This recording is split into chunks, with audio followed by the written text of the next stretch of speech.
Okay, calling to order the Joint Committee on Ways and Means and Hawaiian Affairs.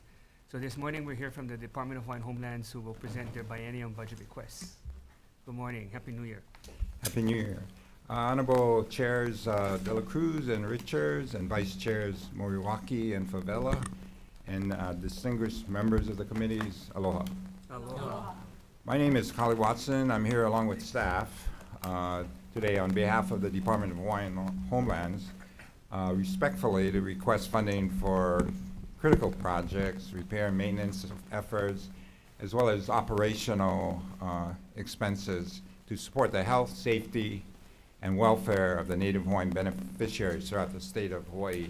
I've submitted written testimony along with attached tables that go into details as to all the things that we've been doing.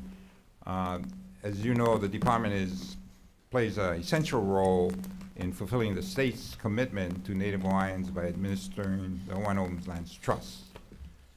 As we all know, this trust was established by the federal government way back in 1920-21 and provided land and resources, well, limited resources, to the Native Hawaiians to secure self-sufficiency as well as perpetuate the Hawaiian culture and way of life. The state took on this responsibility as part of the condition to statehood, but also incorporates that in our state constitution pursuant to Article 12, Section 1, as well as lays out the 4 purposes under that particular section. I would like to also acknowledge the committee's role in supporting the Hawaiian beneficiaries. You play a very, very crucial role in making sufficient sums available for the purposes of lots developments, loans, rehabilitation projects, as well as our administration and operating budget. I'd have to also acknowledge the prior act of this, Act 279 of this body in really allowing the program to pivot and move forward on developing and getting people off the wait list. Without that funding, you know, let's face it, we would just perpetuate the poor operational and results of the trust program. You know, in the over 100 years that the program has been in existence, we've only done on average about 100 lots per year, which is very, you know, not only reflective of the land inventory that we had to deal with, which were in primarily the rural islands, as well as in very isolated in areas where there was no infrastructure, as well as the fact that over or close to 60% of our lands are unusable. And so as a result of that, with your flexibility in passing Act 279, we've been able to acquire new lands, good lands, and we continue that process as we speak in looking and identifying additional lands that not only the state has, but also lands in the private sector that we might be able to develop in a more, I guess, viable financial way, but more importantly, a more desirable way for our beneficiaries. We currently have about, well, actually 47,297 applications involving 29,543 Native Hawaiians. We have close to 208,000 lands, and as I mentioned, in rural areas on the neighbor island with far from existing infrastructure. With respect to my testimony, I would just note the attachment 1 kind of lays out the use of the Act 279, gets into specifics as to what projects have developed in the use of the funds. We have approximately 28 projects that are in place. And of the 28 projects, 5 are expected to have their first units occupied by 2025, 8 by 2026, and 3 by 2027, and another 2 by 2028, and 2 more by 2029. By the end of calendar year 2030, 10 of the 28 projects are anticipated to be fully completed, delivering approximately 1,800 units. So with respect to the 600 million, about 471 million has been encumbered, and the lapse fix involving about 129 million involving 10 projects will be resolved prior to the June 30th, 2026 deadline.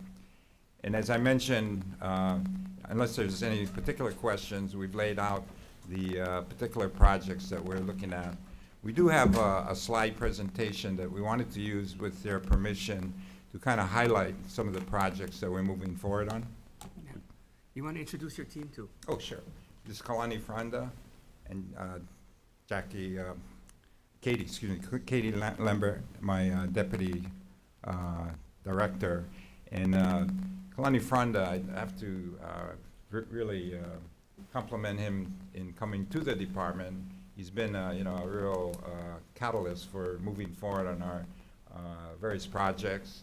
He's brought not only his skill set, but has been an active recruiter of a lot of new people with the department, including myself. And Katie has taken on the task of trying to, I guess, make changes to our personnel situation. We've increased quite a bit from the 40% vacancy. We've reduced it to about 20%. And she can kind of go into that if you desire. But with that, I'd like to kind of. What about, you want to introduce your division heads? Oh, sure. Let's see.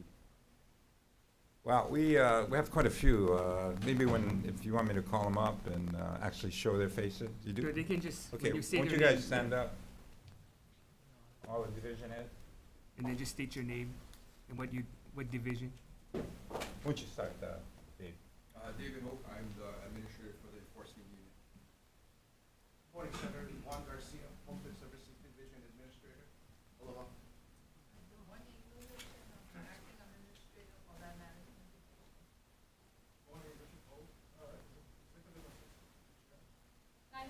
Information and Community Relations Officer.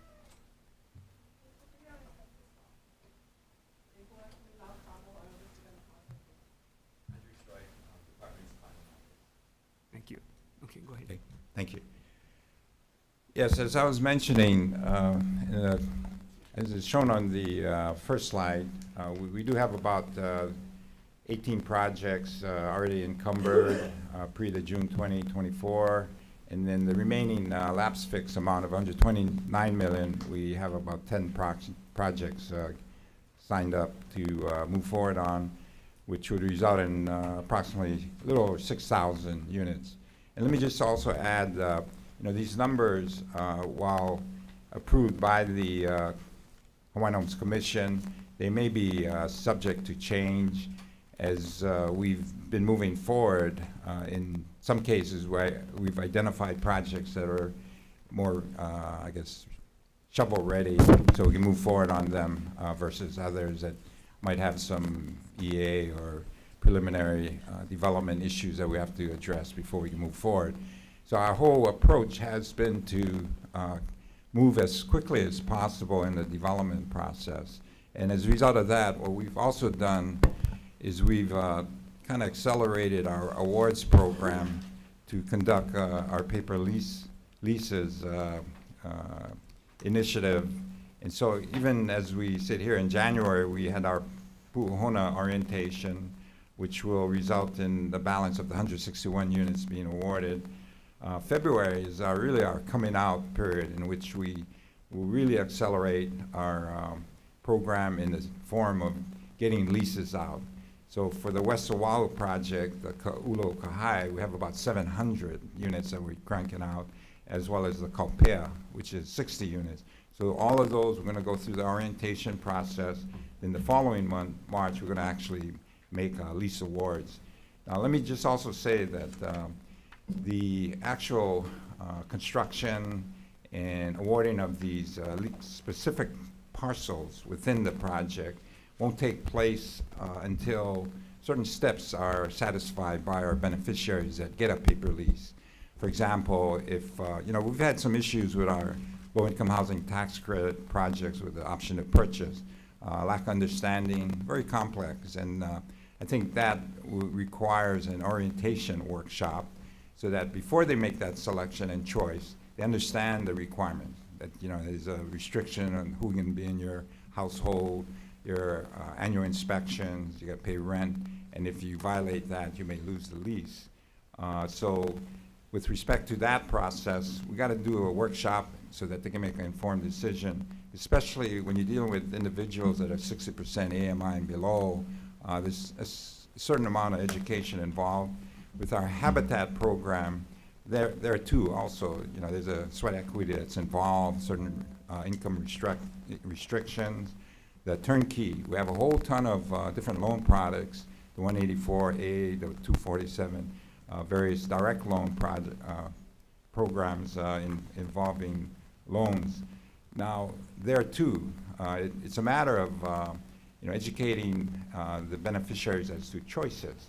Which loan product best fits their needs and moving forward with that.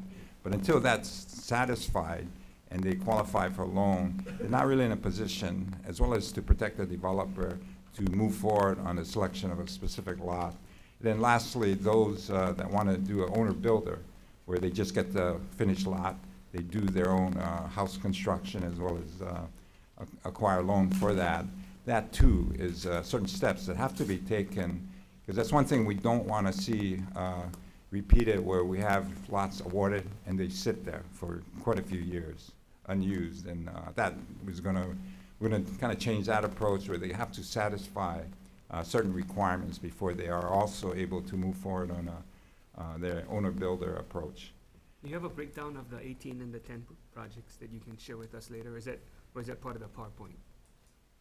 That is part of the attachment A, shows all the different projects. If you go through your attachment A on the... Okay, no, it's just that you were going over them, so I was going to try to see if everyone can reference it as you were reading it.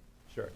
We're just going to, on the PowerPoint, we're just going to highlight some of them, not all of them, but we did want to give you all the projects which are reflected in the matrix, which is attaches attachment 1. Okay. So anyway, moving forward, you know, one of the things that I think is important to recognize is that we have over 29,000 on our wait list. And while $600 million seems like a lot of money, we need $6 billion to eliminate our wait list. And that only covers the infrastructure costs. It doesn't cover, you know, the vertical construction of the houses. And so as a result of that, we've got the 28 projects, but in some of the projects, we've kind of phased it. For example, in the Kauai project, where we're going to do 450 in the first phase, there's another phase, 2C, involving 250, involving 68 million. So that's going to be part of our request this session for your consideration.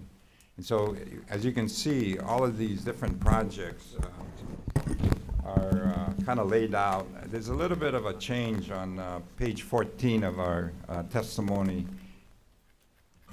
The dollar amount, excuse me, page 15, where on the lot development, we actually had more indicated on our request. Well, in doing a better analysis of what we, as well as the projects, we've actually reduced that significantly, close to 100 million. So the ask is broken down per jurisdiction for the various legislators of that district to consider, which in this particular case will result in close to 2,000 additional units. So if we tack on the 6,000, moving forward with the 600 million, as well as the 2,000, we're looking at close to 8,000 coming off of our wait list, which you know, is significant, as I mentioned. Okay. Some members asked which page it's on. So it's on page 18. Page 15 is the original. No, not that one. 18 is the list of projects, and they wanted to know which island. So that starts, that starts on 18. Yeah, if you look at attachment 1, Yeah. it has it by island, Yeah. as well as So the units. it's not part of the documents. Yeah, it's that not were part of sent the in testimony. earlier. This is just what he put in his testimony. Right. The breakdown is shown in our attachment 1. Yeah. So you can go to specific island, look at the specifically what amounts are set aside under Act 279, as well as the lot development that we're looking at. Okay. Sure. Can we get an idea for if the island like Honolulu, what percentage of the people on the wait list is from Honolulu versus Hawaii and Kauai? Because I noticed the amounts, and I know possibly the land availability could be a problem, but the amounts, I would imagine more of them are on Honolulu on the wait list. Right. But it seems like Honolulu's budget request seems lower. Yes, that's correct. Oahu has the largest, Hawaii Island is second. So what percentage is it on the wait list from Honolulu for Oahu? Sorry, could you repeat that one more What time? percentage of beneficiaries on the wait list is from Oahu? Like, is it 50%, 60%, 70% of the people on the wait list is residing in Oahu? and one- Roughly about, Yeah, if you look on page 4, there's a table, Exhibit 2, that lays out by island the wait list, as well as breakout between agricultural, pastoral, and residential. And that gives you a total per island. And it's pretty detailed by island. Okay? Okay, next slide. Wait, can you go back, Bill? Oh, sure. So what was the rationale then? Because if the majority of the waitlist is Oahu, why did Oahu receive the least, one of the lower amounts? Yeah, I guess, and again, that's part of a reflection of our land inventory. If you look at the 207,000 acres, for Oahu, a very small percentage of that land base is on Oahu. And so as a result of that, there's less land to develop. Okay. The biggest land base is on the Big Island, with over 110,000 acres. Yeah, but part of your strategy was also land acquisition. Exactly. So why did you We did prioritize do that that. for Oahu too?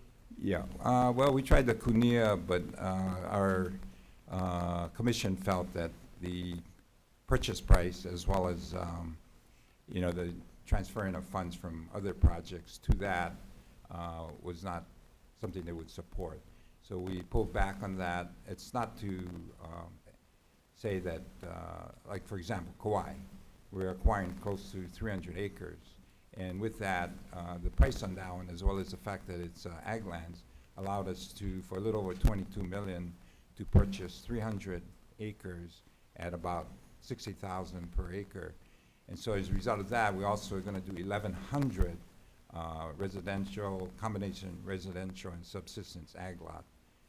Now, Oahu, as we all know, is probably the most expensive real estate in the state. So it's very difficult to justify, especially when there's very little lands to be developed on Oahu, to go after these expensive. Like the Kunia, we would have to spend over $40 million for that acquisition.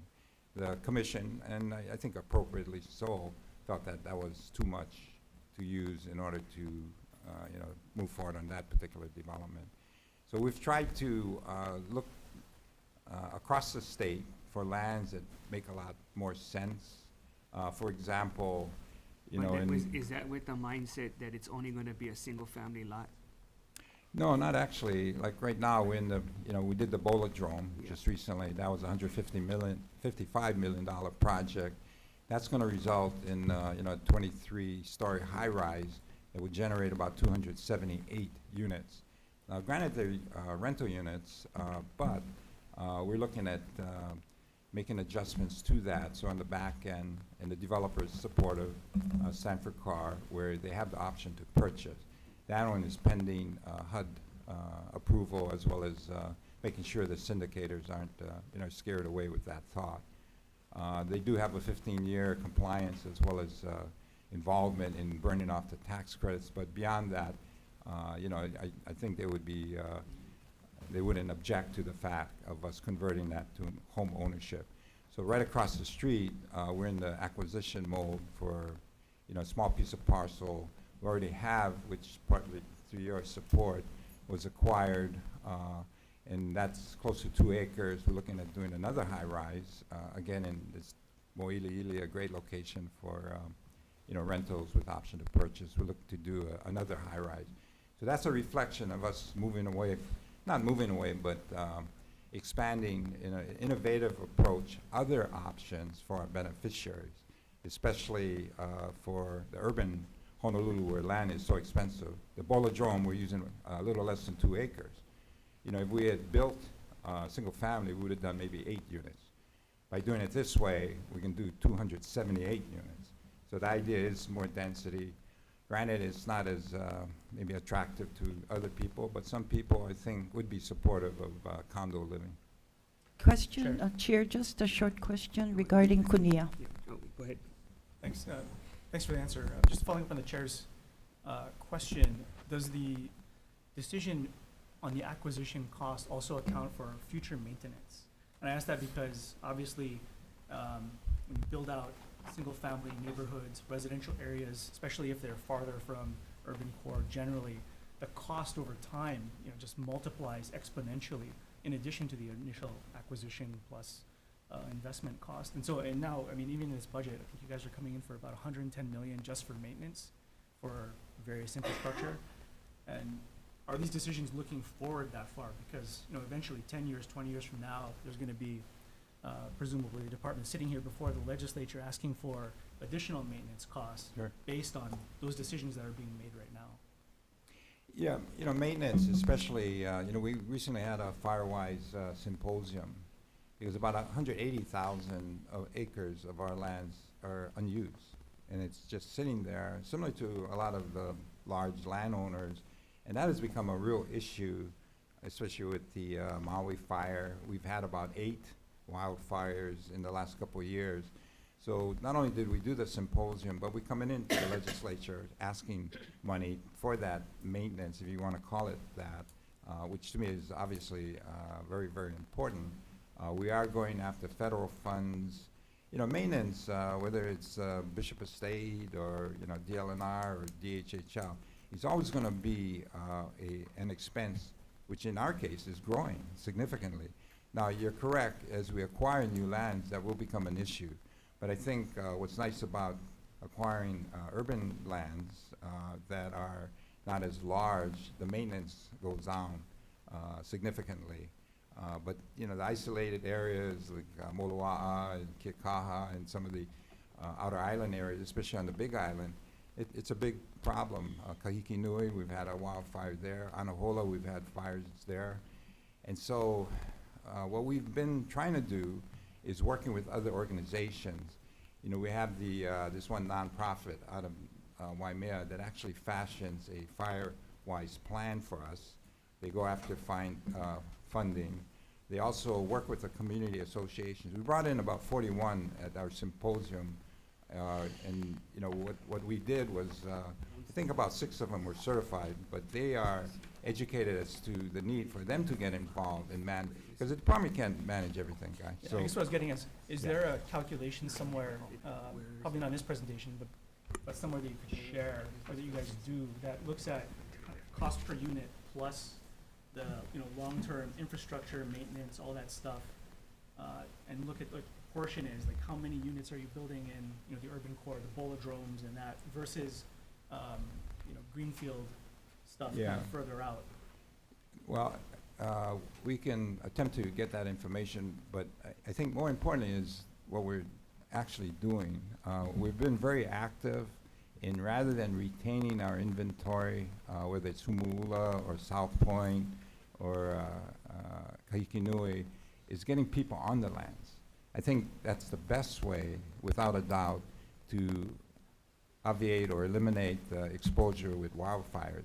We're also working with some of the other trusts to try and consolidate some of our lands and collectively manage, as well as look for uses of those lands that will mitigate that risk. So, I think the costs of us maintaining obviously will go down as we distribute the lands to our beneficiaries. And that's one of the things that I've always felt is the department shouldn't have all this inventory.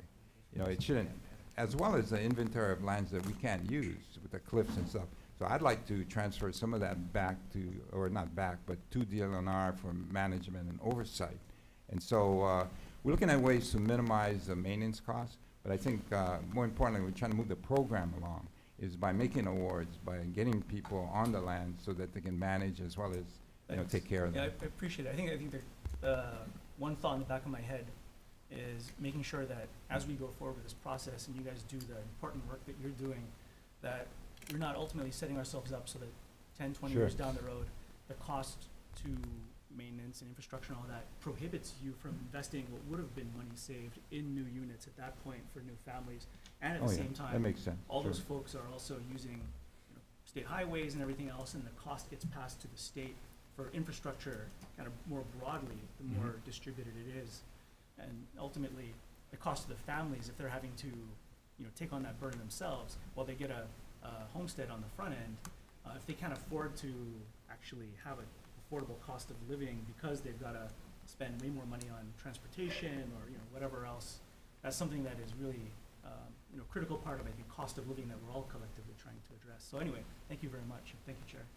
Table two, wait, can I ask table two? Thank you. Thank you, Not Chair. that information. Kali and Chair, I think you're familiar with Kunia. Part of Kunia, if I remember, OHA has a lot of land in, Not Kunia. not in Kunia, No. or somewhere near in Wahiawa. And I think I remember visiting, and the site is very large. My question then is, the mission for OHA and DHHL are the same. And so with OHA's land, if they're not going to use, why don't we try to get an EO and give it to you guys for your expansion of land ownership on Oahu? That's just my comments, because if there's Well- land sitting out there. Well, the 500 acres had a covenant from the military. When they added their contribution, they said no housing.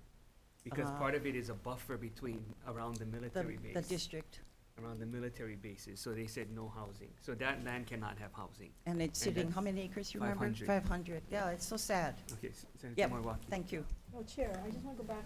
He said table two, I would find that information. It's not. Table two gives me department-wide totals on Hawaiian Yeah. homelands. So can you find the correct table and let me know in my previous question? It's on page 4 of the testimony, Exhibit 2. Oh, exhibit two, not table two. Yeah, Exhibit exhibit, two. I'm sorry, exhibit. And then to answer your question, Senator Kim, it's 13%. So this, Chair, is actually an ask on top of Act 279. That is the reason why the numbers do differ based on the area. So to Senator Kim's question, it's 13% is Hawaii, because these are residential. 10% is Kauai, 12% is Maui, and 2% is Honolulu, based on the ask for the supplemental budget. Now, the Act 279 Not is, supplemental, I'm sorry, for the the new new request, budget, the 110 correct. million. for the biennium. That wasn't my Yeah. question, though. My question was how many people on the, percentage of people on the wait list for each of those areas? Yeah, so that's the percentage I gave you, So there's only 2% of people on the wait list? just who for are this Honolulu? ask. No, I mean overall. Oh, Of the overall, entire yeah. wait list, Yeah, what's the the entire wait percentage list. of Oh. Oahu people on the Oh, wait list? sorry, I Yeah, you can get back to this. Yeah. Okay. That is Exhibit 2 on page 4 that gives not necessarily percentage, but the actual specific numbers per island, as well as broken down into the 3 categories, pastoral, ag, and residential. Go ahead. No, thank you, Chair. I appreciate your acquisition of property, but going back to the 180 acres that you have, that's on, that you own, what have you done in terms of land management and looking at that? And what you have and what you Sure. can sell or what you can do something? And that was one of the criticisms regarding the Kunia acquisition that I thought was appropriate, that, what about the lands you have? Why don't you develop them? And so some of the slides that I'm going to show you actually highlight the development of some of our existing lands, especially on the Big Island. Let me Yeah, go through. okay. Well, why don't we go through that, and then we can go back to the question if it's not answered. Okay, sure. Yeah, on the Big Island, Laiopua, we're looking at doing 580 additional units. And one of the things that I, as a developer, have come to recognize that as a developer, your costs go down per unit count as you do the bigger projects, rather than doing it piecemeal like how the department was doing it, as well as separating the infrastructure from the vertical construction. So this is the project that we went to visit, right? Yeah, I think so, yeah, right. Yeah. This is one of them, The one on the Okay. so. outside. But So- part of the question back at the site visit was trying to understand the overall plan that includes mixed use. I'm sorry, what was the last part? Mixed use, the Oh, mixed commercial use. part. Yeah, this one isn't mixed use, it's just straight up residential. No, I On thought this you one. guys, No, yeah, when we went there, I think it was it There was- Timar? Who No, gave they- us the they had- presentation? Well, there was a kindergarten use, there's a house or a medical facility on Yeah. that site, as well as a resource center. That Yeah. is right. And there's Yeah. some lands that we've given to the community association to develop commercial. For commercial? Yeah, Yeah, but- that's mixed use. Yeah, so that's part of what we've been doing with like the Nanakuli Homestead Association, as Yeah. well as the Kapolei CDC, is giving lands out to the various communities so that they can do the mixed-use development to generate money for their programs. And so we've been somewhat successful on that. But how do you reconcile that with the earlier question from Senator Lee about generating funds hopefully for the long-term maintenance? Oh, we Okay. also have our own, we have about 20 projects that we're moving forward on lands that have just been sitting there. Like in Kalailoa, we're doing a raceway park Yeah. on No, right I'm just asking adjacent. specifically in this project. That's So, different, yeah, so when you're giving the land, or Not- you're leasing the land to the association, the commercial lands? Right. For how much?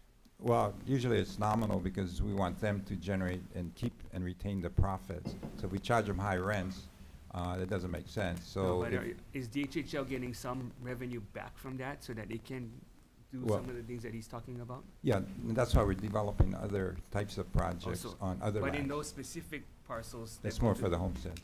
yeah. that you're not getting anything? Not really, because it's a nominal rent, which is allowed by our act, as well as under Chapter 171. Yeah, We no, can I'm negotiate not it saying down. it's not allowed. I'm just Right. trying to understand your strategy of, The strategy is to empower the communities.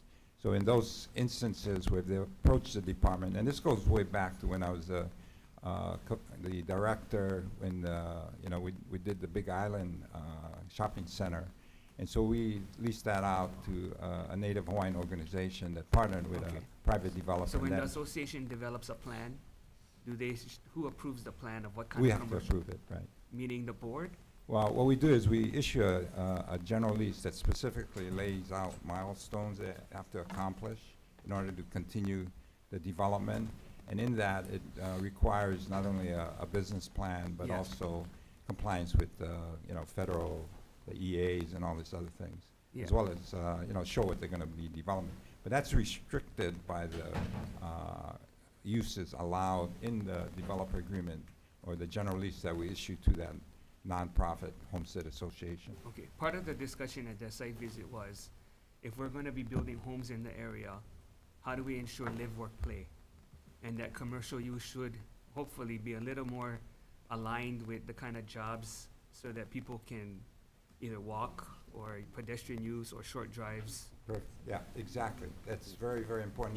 That's why when you look at our Kahai project, we're really moving forward on down because you got the TOD station, you got the UH West Oahu, you got the Kamakana. Okay, so it sounds like we're on the same page with Yeah, that. well, I'm just trying it's- to figure out, how do you know if that's what the community is also doing? Oh, we 'Cause if have you're leasing- community consultations. But you're leasing, you're giving them the land to lease. Well, they are the lessee, and we typically, and we're required to lease it to a nonprofit.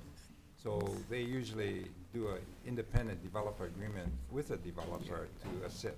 So Sort of how like do you we know it did in meets the your Nanakuli goals? Village Center. How do you know it meets those same goals that we just discussed, though? Well, you look at the use that's being generated, like the Nanakuli Village Center, we put in some medical clinics, we put in, a housing project in the back. So is it building by building that you guys are gonna approve, or is it the whole plan that you approve? How does We- that, I don't understand. Well, like, in the Nanakuli Village Center, we had actually 5 different parcels generated by a CPR. In the back, we had a LIHTC, a 48-unit development, which the Homestead Association partnered with Urban Housing Communities for $14.5 million. Okay. So they got the 48 I'm just trying units. to figure out the approach of it being reactive, so people apply for use, or is it gonna be proactive where it's almost form-based zoning?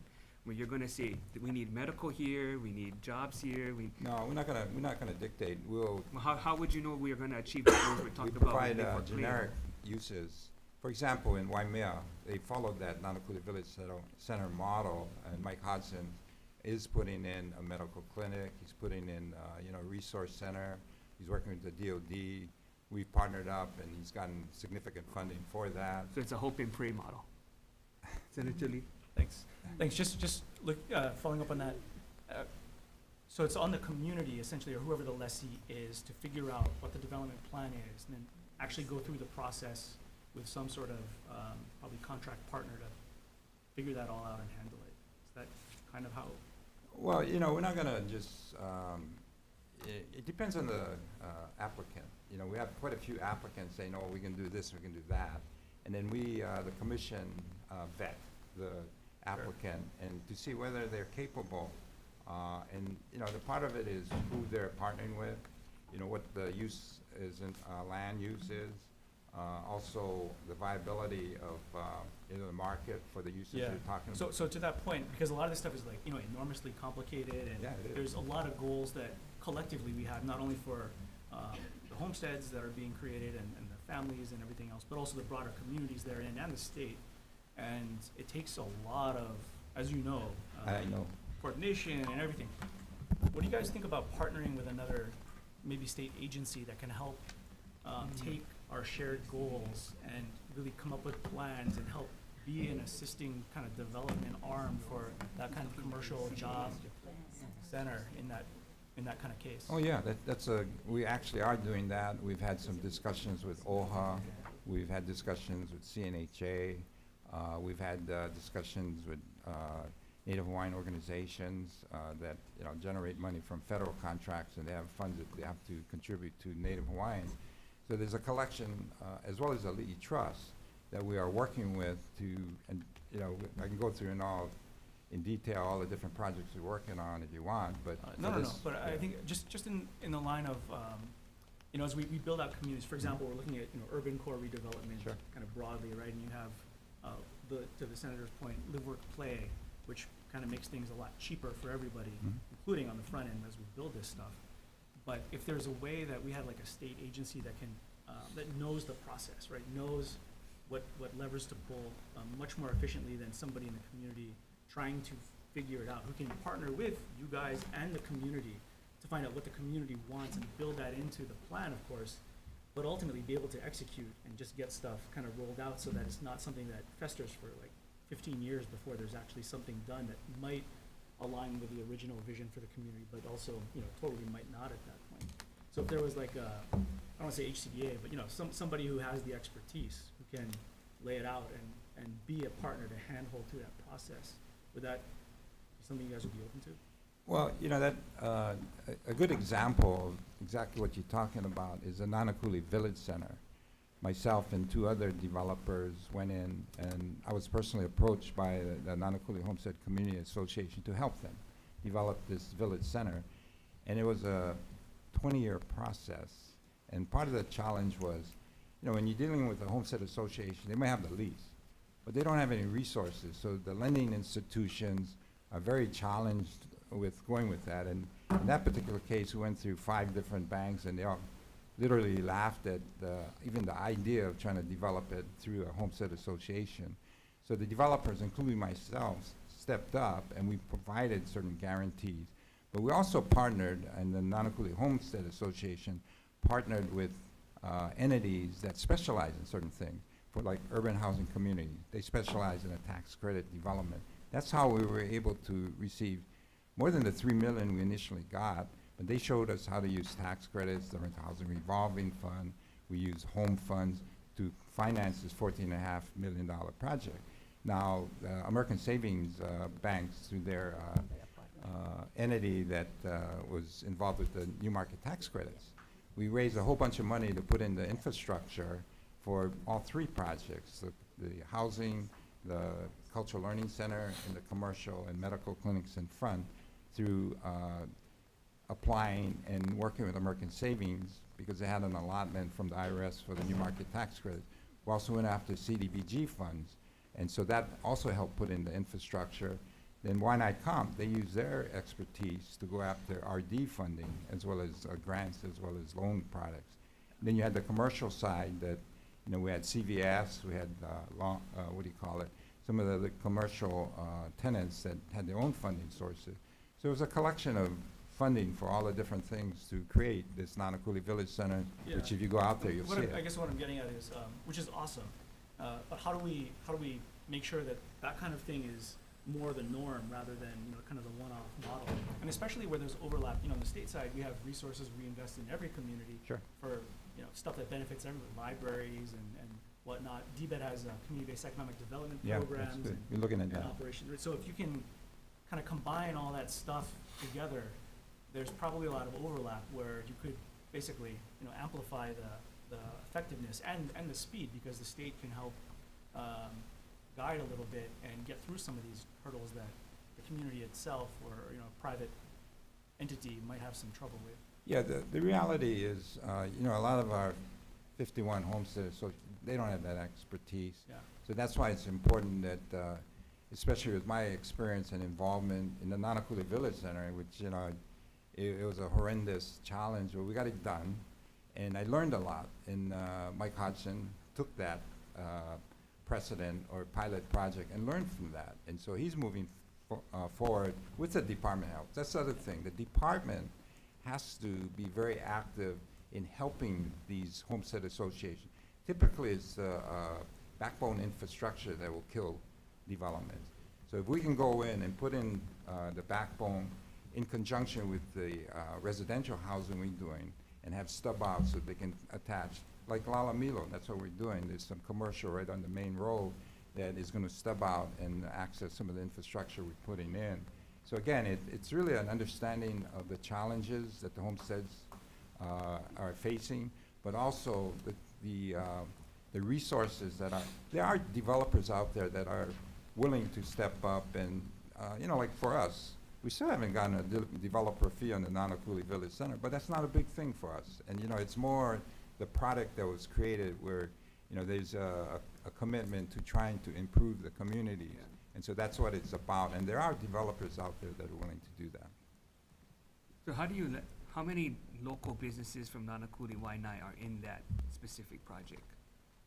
You know, we have a kiosk program, so we're trying to activate that.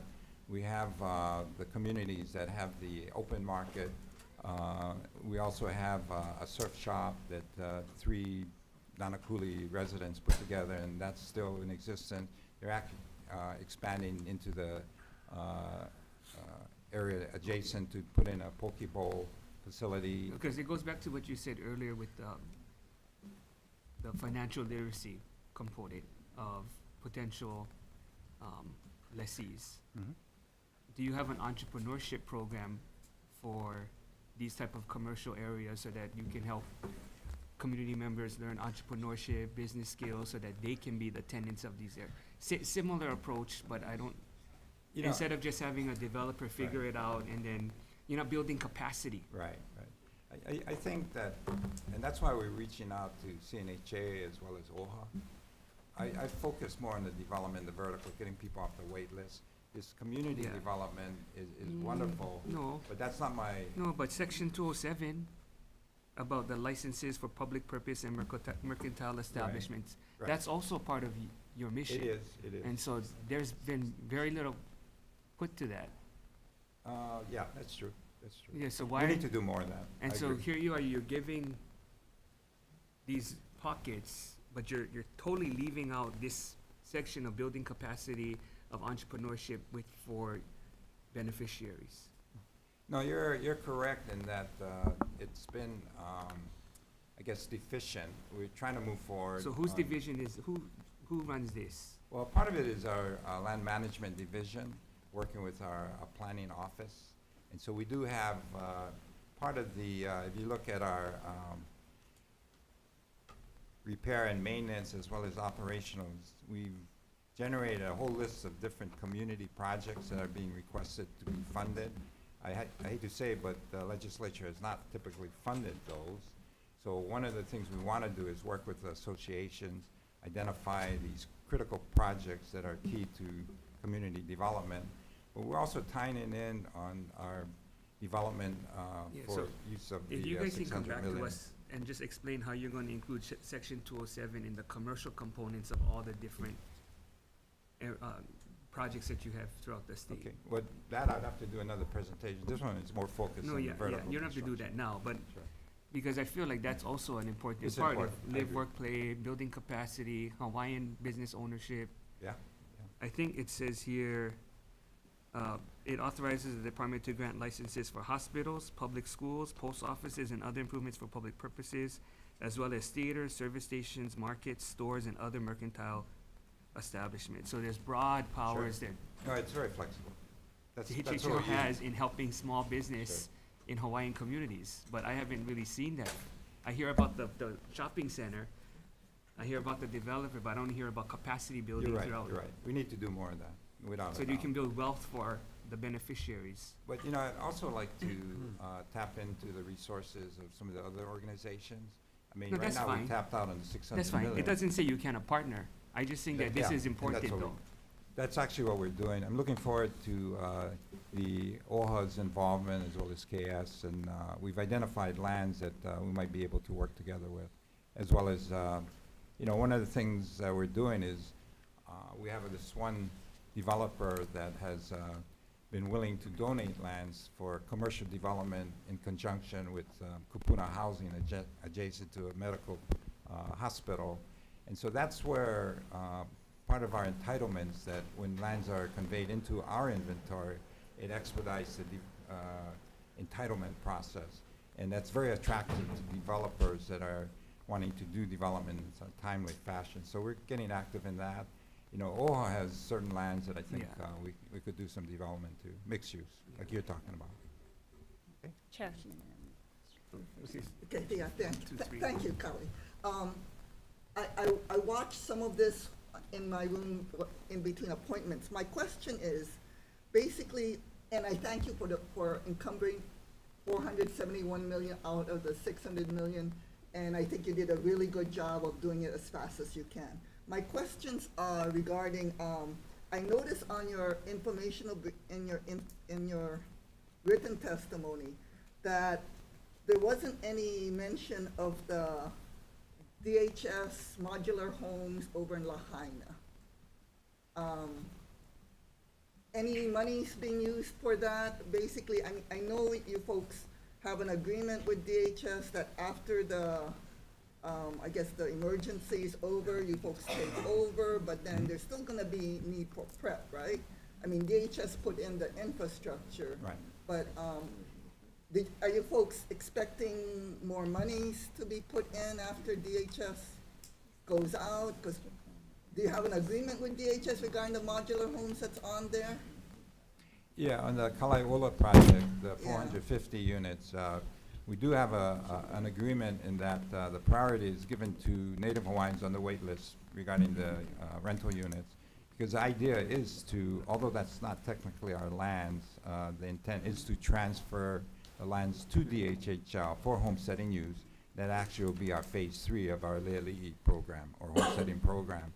And so the idea is to not only recycle those transitional houses, because if we can, sort of like what we did in Waianae with the Weinberg homeless shelters, we recycled and stuck them together, and we made 3 bedrooms at very nominal cost to our beneficiaries that were able to move in. Similarly, we want to do that with the Kalai'ola project. We're also looking at the FEMA project right down the road to go after that also, because they also have recyclable units there. That one, you know, HHFDC wants to retain, and hopefully they'll reconsider that, because we would like to expand and also get that into our homesteading programs. But with respect to the infrastructure, you know, we're paying about $376,000 per unit on the 182 units we put in phase 2 for Leali'i.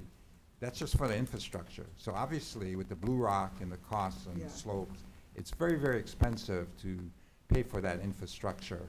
And so when this opportunity came up where DHS would do this Kalai'ola project, pay for the infrastructure, as well as make the transitional housing available to us for recycling, we jumped at the chance. And that's in the agreement. HHFDC agrees to it, as well as DHS. So you know, you projected 18,000 units. Does that include the 450 that you? No, 8,000, not 8. 8,000? Yeah, 8,000, yeah. 1,800? Oh, yeah, sure. Only 1,800 out of the 400. So does that include the 450 potential units in Lahaina? Well, that one is a 5-year program. They're going to use it for 5 years. So that's kind of a ways So, off. Okay, what about the CNHA units down the road over in Lahaina? Does the 1,800, That's not on our land. We're not looking at those. okay, that was Department of Transportation. Okay, and what about Stadium Bolodrome? What The about- 1,800 that you're, At I'm really 276. interested in housing, okay? I want you folks to house as many Hawaiians as can. I do too. So, okay, that's the reason I'm asking. We're on the same page. Because to me, 1,800 seems kind of manini out of the 471 million, you know? So, That is Manini. We got 29,000, so if you guys give us more money, we can build more. Give us a good yeah. plan, though. You gotta give us a good Yeah. plan. I can explain the plan and then see if you guys can Yeah. get behind it. Okay, but the Stadium Bolodrome, does that, how many units you expect after that one is completed? Well, there's 7 townhouses, 2-story, 3 bedrooms that are adjacent to the stadium park. And then the 23-story high-rise, there's 271 units, primarily 2 bedrooms. And there's about 4,500 square feet of commercial space that can be used for social services as well as, maybe a 7-Eleven or something. And then we have another piece of property right across the street that we recently acquired. We're finishing up acquiring a small little piece that will kind of square up the parcel so we can do another high-rise, which Is is that the part of plan. the 471 million that you have? Because it No. didn't look like it. No, So not that- yet. That's an addition. We're still in negotiation. Okay, the 271 units, I heard, and this is all, that you folks aren't gonna just leave it for Hawaiians, that you're gonna open it up for everyone else? Is No, that no, true? that's not true. That's not- And I don't think that's legal. I didn't think so either, that's why, but okay, but the 271 units does not count towards the 1,800? No, it doesn't, not at So this that's an point. addition? Yeah, again, Okay, you know what? Okay. Why don't we, No, that's we have it. 2 more questions, and then we should finish the PowerPoint, because there's about Yeah. 15 more slides. And then we can have more Q&A, and if we run out of time, give your questions to the committee clerk, and then we're gonna submit it in a follow-up memo.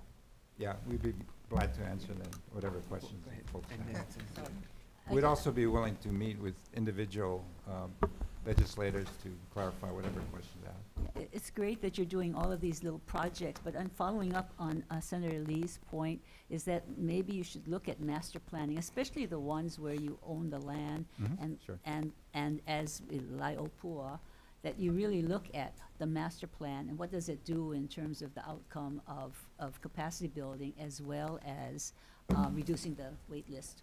No, I agree. On the master plan communities, that has been our focus, Laiopua, Leali'i, as well as Kapolei, so we focused on Can we see that. what that master plan is Sure. and what the timeline is and what the Yeah. wait list reduction and capacity building is? Yeah, we do have a timeline on moving forward, which I mentioned earlier in our testimony regarding the awards as well as So developments. maybe go through. yeah, okay, Senator Quinn.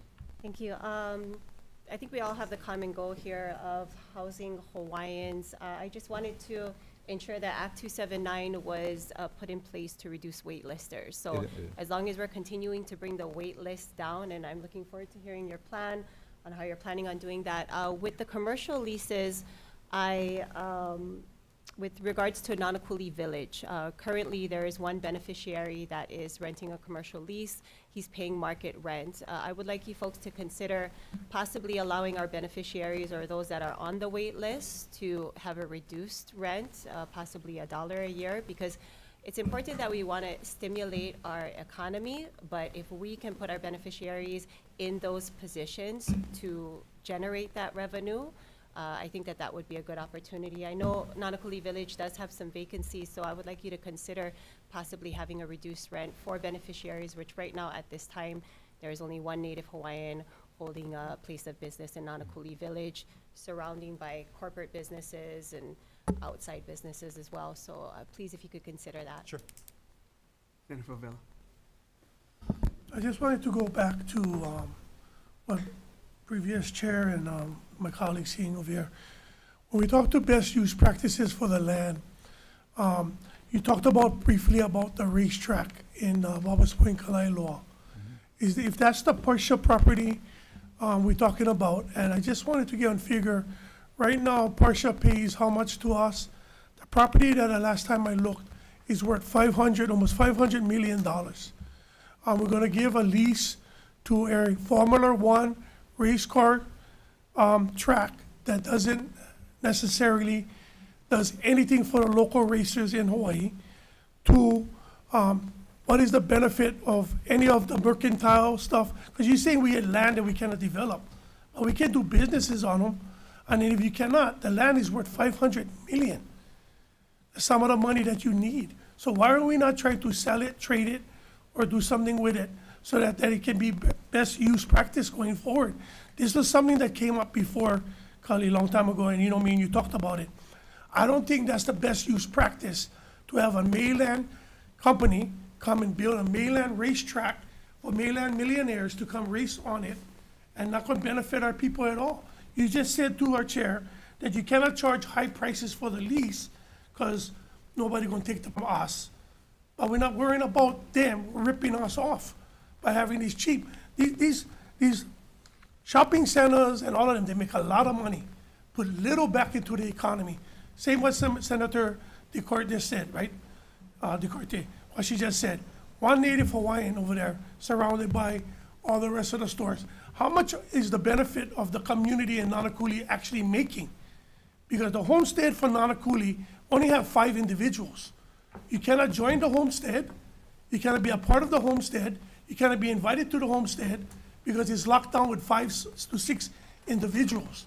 So the homestead, when you say Nanakuli homestead, you got to represent all the people of Nanakuli, not 5 individuals that continue to call themselves Nanakuli homestead, because they represent none of the rest of the people over there. And that's the reason why, when it comes to best use practice, that we got to continue to go on. And you know, me and you talk about other properties like Pritzko Hill Mall and all of these other places that are not benefiting the Hawaiian people. Pritzko Hill Mall is the most ugliest rundown mall I ever saw. People that is the lease for that land should be ashamed of themselves, never put no money, grass growing through the sidewalks, building is falling apart. That's not best use practice. So when we're gonna change what Senator Lee said going forward, and how we're gonna make sure that we don't have the fixing up all of these things that is falling apart and broken. That's the thing. You know, we're gonna be catering to other people and worrying what you just told Senator De La Cruz, the chair, that we're worrying about if we lease them and charge them too much money, then they're not gonna lease them. What about the individual in Nanakuli that's a Hawaiian homestead that's paying fair market value for his property that he can barely probably pay? So that's not fair to what you try to present here. I understand we need to put Hawaiians on homes, but when it comes to our land, you said it's very valuable on Oahu, then we should put that value to what it's worth, because it's not fair. That's a $500 million property, Kali, and I would want to see something better moving forward on that parcel. I know you guys have put out one bid, you guys getting here. How much of you guys over here own a Formula One car? How much Hawaiians you know own a Formula One car or your private jet? It's not for us, Kali. So please, if you can just go look into that, and I'll save my questions for another time. Okay, why don't we finish the PowerPoint and then we can have questions Thank you, after that. Senator. The members can just hold your questions till the PowerPoint is complete. Okay, and I'll go through these fairly quickly. These are some of the projects that are related to the additional ask, as well as projects that we're kind of moving forward on.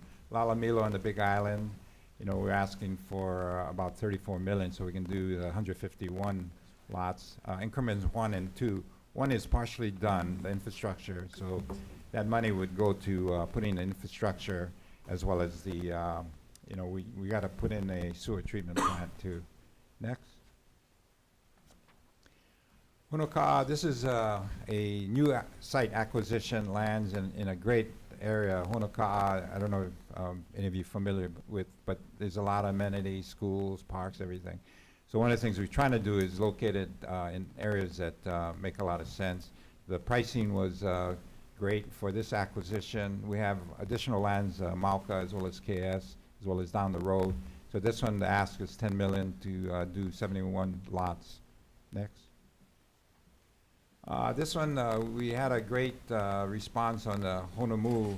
This is a subsistence ag lots next to Akaka Falls. I mean, that was tremendous demand for this particular area. So we need to extend the road and put in some additional infrastructure to expand to another 50 lots for that particular site.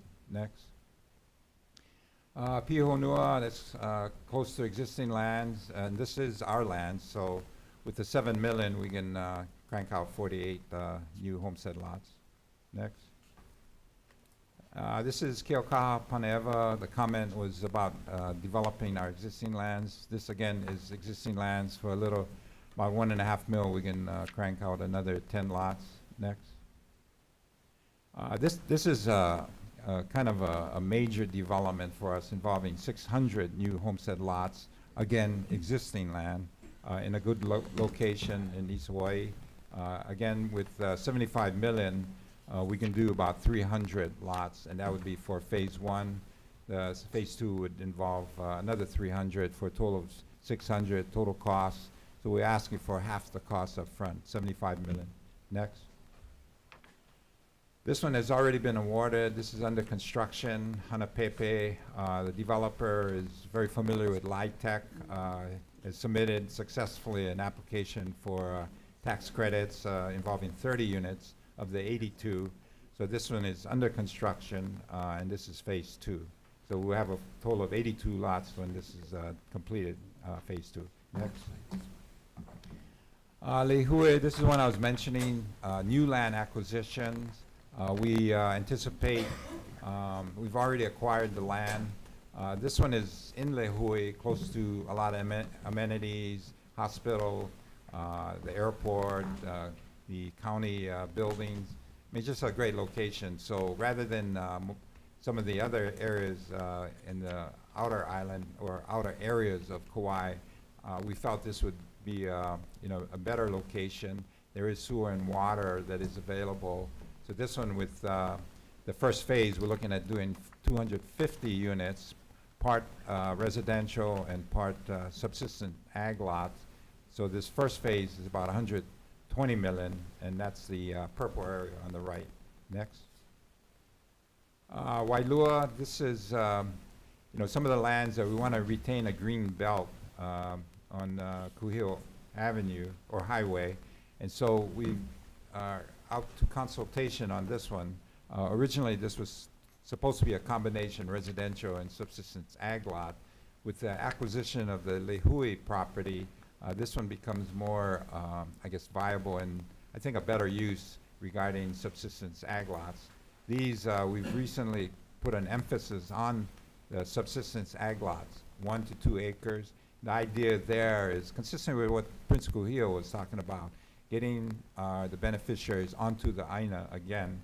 And by getting them on the AINA, we're also working with CTAR, providing counseling.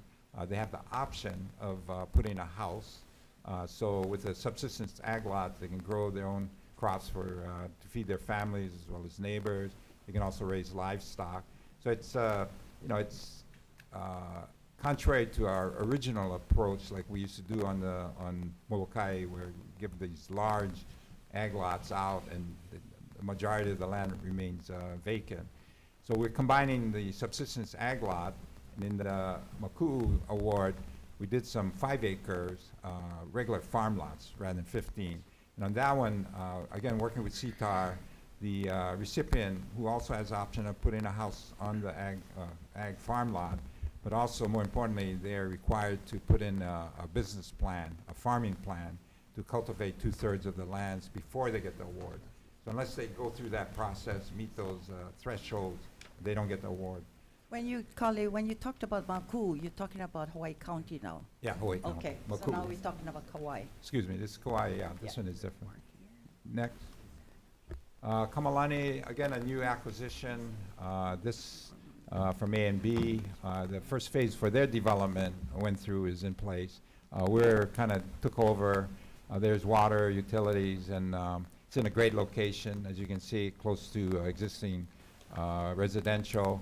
This one, with the request, we're asking for 40 million in order to do the first phase involving 250 lots. Next. The Maui County, Keokea, Waihuli, Phase 2, again, a $14 million request to do 46 lots in Phase 2. So part of the 14 million will go to a well construction water is a big thing. We always, we're short of water, so we always have to do developments involving water. So this one involves that. Next. This is the one that's our major project in a great location next to the TOD station in Kapolei called Kauai. The first phase, we've dedicated 140 million of our 600 million to the development of 450 units. Phase 2 involving unit 2D of 250 will require 68 million. And again, that's part of our new ask, independent of the Act 279 funds. Next. This one, again, looking for desirable locations. This particular project is in Kauai. We acquired it from Kamehameha Schools. It's right across from the post office.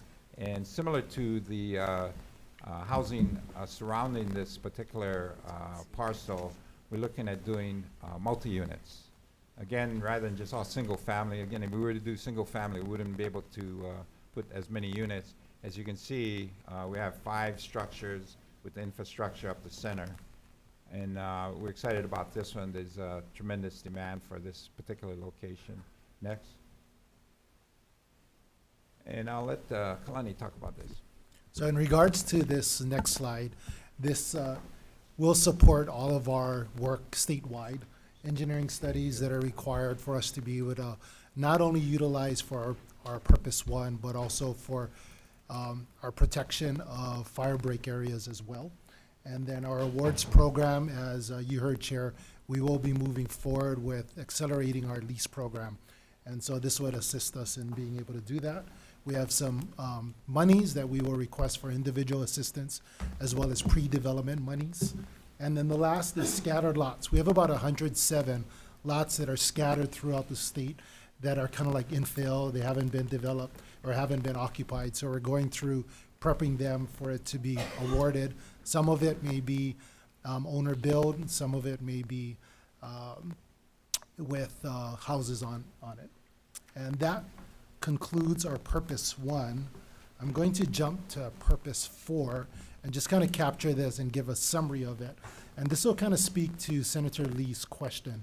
And it is, when we go through and develop all of these lots for lot development, we are also preparing the new ones so we can be up to par, so we can actually MOA over, have a MOA with the counties, so they can take over streets, street lights, sewers, water, etc. And those are some of the additional maintenance that we may need for these types of public facilities. For this particular ask, the reason for the Purpose 4 request for the budget is because we are, some of these properties that we have with the 10,000 lessees, we have aging facilities. And so we need to bring it up to par so we can actually turn it over to the counties so they can manage it just like how they manage their DFM. Like Yeah. the one up here. Yes, exactly. So it includes upgrading our sewers, roadway improvements, drainage improvements, vegetation management. So, you know, with those public facilities, we want to bring it up to par so we can move that over. Because as you guys know, carrying capacity for this gets difficult. Our plan is to bring down the cost of the But repair this and is not gonna maintenance. work for everyone. That's why Katie was trying to work with UH, right? And Department of Health on other options for sewer. Yes, this actually helps us, so I think the stuff that we're doing a number of different things. One is working with EPA, working with the counties, et cetera, to go in and joint development. And but these are actually existing infrastructure that we have, that we gotta bring it up to par in order for them to talk story with us. But in the case when we went to Kauai, that's an existing community. Yeah. But EPA is gonna crack down. They're too close to the shore. There's no way you're gonna put in infrastructure. No. And so these alternatives to Correct. cesspool and septic tank. I don't know, do you guys, is that part of your budget request or no? Not on this one. No, but the overall budget request, is that part of it? Did we include, I know that we have budget requests for overall cesspool assessments. but I don't know specifically, because we were in Kekaha, right, Kauai, so I'm not sure if that was specific. Yes, Senator, with the Wailua sewer treatment plant that you're talking about, yeah, we've had discussions with the sewer department along with the county council, including the mayor, regarding the relocation of that sewer plant, such that it would be on our lands, but we would use effluent from this new sewer plant to irrigate our agricultural lands in Wailua. We would also be able to address the needs of our 1,100 units that we're going to be developing in Lehui, because there's an interaction between the existing as well as the Lehui But plant. that's two different areas, right? But it has an impact. No, When you- because this one EPA won't allow. Yeah, no, you're right. And that's why we're in the process of helping the county and working in conjunction with them to relocate that sewer plant. We're also looking and working with FEMA, because there's federal funds that we might be able to access and use to pay in part for the new sewer plant, which will directly benefit us, allow the development of our Wailua properties, as well as irrigate it, as well as take some of the burden off the Lehui sewer plant, and then opens our ability to use some of the sewer No, but capacity from in this Lehui. case, when we went to listen to you at the, I guess, was it the Homestead Community Center? And it was just supposed to be a WAM meeting and you guys, and then almost community the whole came out, community yeah. showed up, because nobody really knew what the plan was to convert from Cesspool, and they were really afraid of the costs and the impacts. So in that case, I don't think they're not gonna get connected, right? No, and one of the things that DHHL is a little dependent on is the fact that there are alternative methods that UH was trying Yeah. to basically assess and get approved so that DOH would basically allow for it. So that was the issue in that case. Yeah. I don't believe in our budget we specifically have monies to address that. So what's gonna happen with that community then? Because if EPA, you're having to balance trying to upgrade or provide alternatives to the cesspool by a certain time, but there's a lot of things you gotta coordinate with UH, DOH, and then the funding. Yes, and I know that we actually had a statewide cesspool assessment. I think at the time when we went out last year, Kauai had been done. I think we were moving on to different islands, and I'm just not sure if we probably have to talk in-house about a coordinated effort to address those Yeah. zone one. But it's been about a year and a half, and it doesn't sound like there has been any Not too much. progress since we met. Yeah, we've hired a consultant to do an assessment in which we've discovered in our finalizing the specific locations of the cesspools. There's about 2,500 existing cesspools on Hawaiian homeland properties throughout the state. So we're trying to, across the board, address the needs for the conversion. In Keaukaha, we have a certain issue regarding that sewer plant over there. So we're working with the county and trying to No, fix so that. is there gonna be other legislation? Because last year there was some legislation we passed to allow for more alternatives to pursue more alternatives to cesspools. But I don't think that trickled down to UH actually identifying them or developing them, it going to DOH, getting approved, and then now you gotta finance the retrofit. Okay, so I will definitely follow up on that then. Yeah, Because if not, all we did since Apologize. then and now, a year and a half, is hire the consultant. Without knowing we already agreed a plan, what the plan is. UH to identify alternatives, DOH has to hopefully can approve something, and then you gotta start financing these things. So I don't know why we need the consultant, we just gotta get these things going. yes, Senator, I apologize. I'll follow up on that particular issue. Thank you. Because I know they're scared. I mean, that's why they showed up. I mean, we were all kind of taken when we saw like, 100 people, all of us. We weren't sure what was gonna happen, and so that's why we just wanna follow up on that. Yeah, I think a lot of the people that were concerned are existing users that were going to be, I guess, impacted by the you're talking about the Lehui situation? Or No, the no. Wailua? No, where were we, Katie? Kekaha. Oh, Kekaha, yeah. We're familiar with that. And it was really close to the shoreline, that's part of the Right. problem. Yeah, Puhi Bay is Yeah. being polluted by Yeah. that source. Yeah, we're kind of working with, part of the problem is our beneficiaries were being charged fees that weren't even hooked up to the sewer system and had cesspools, but they were being charged fees anyway, so which was totally inappropriate. Yeah, as so well did as- that part get reconciled at least? Yeah, well, we're working with the county and we're kind of asserting our rights on that.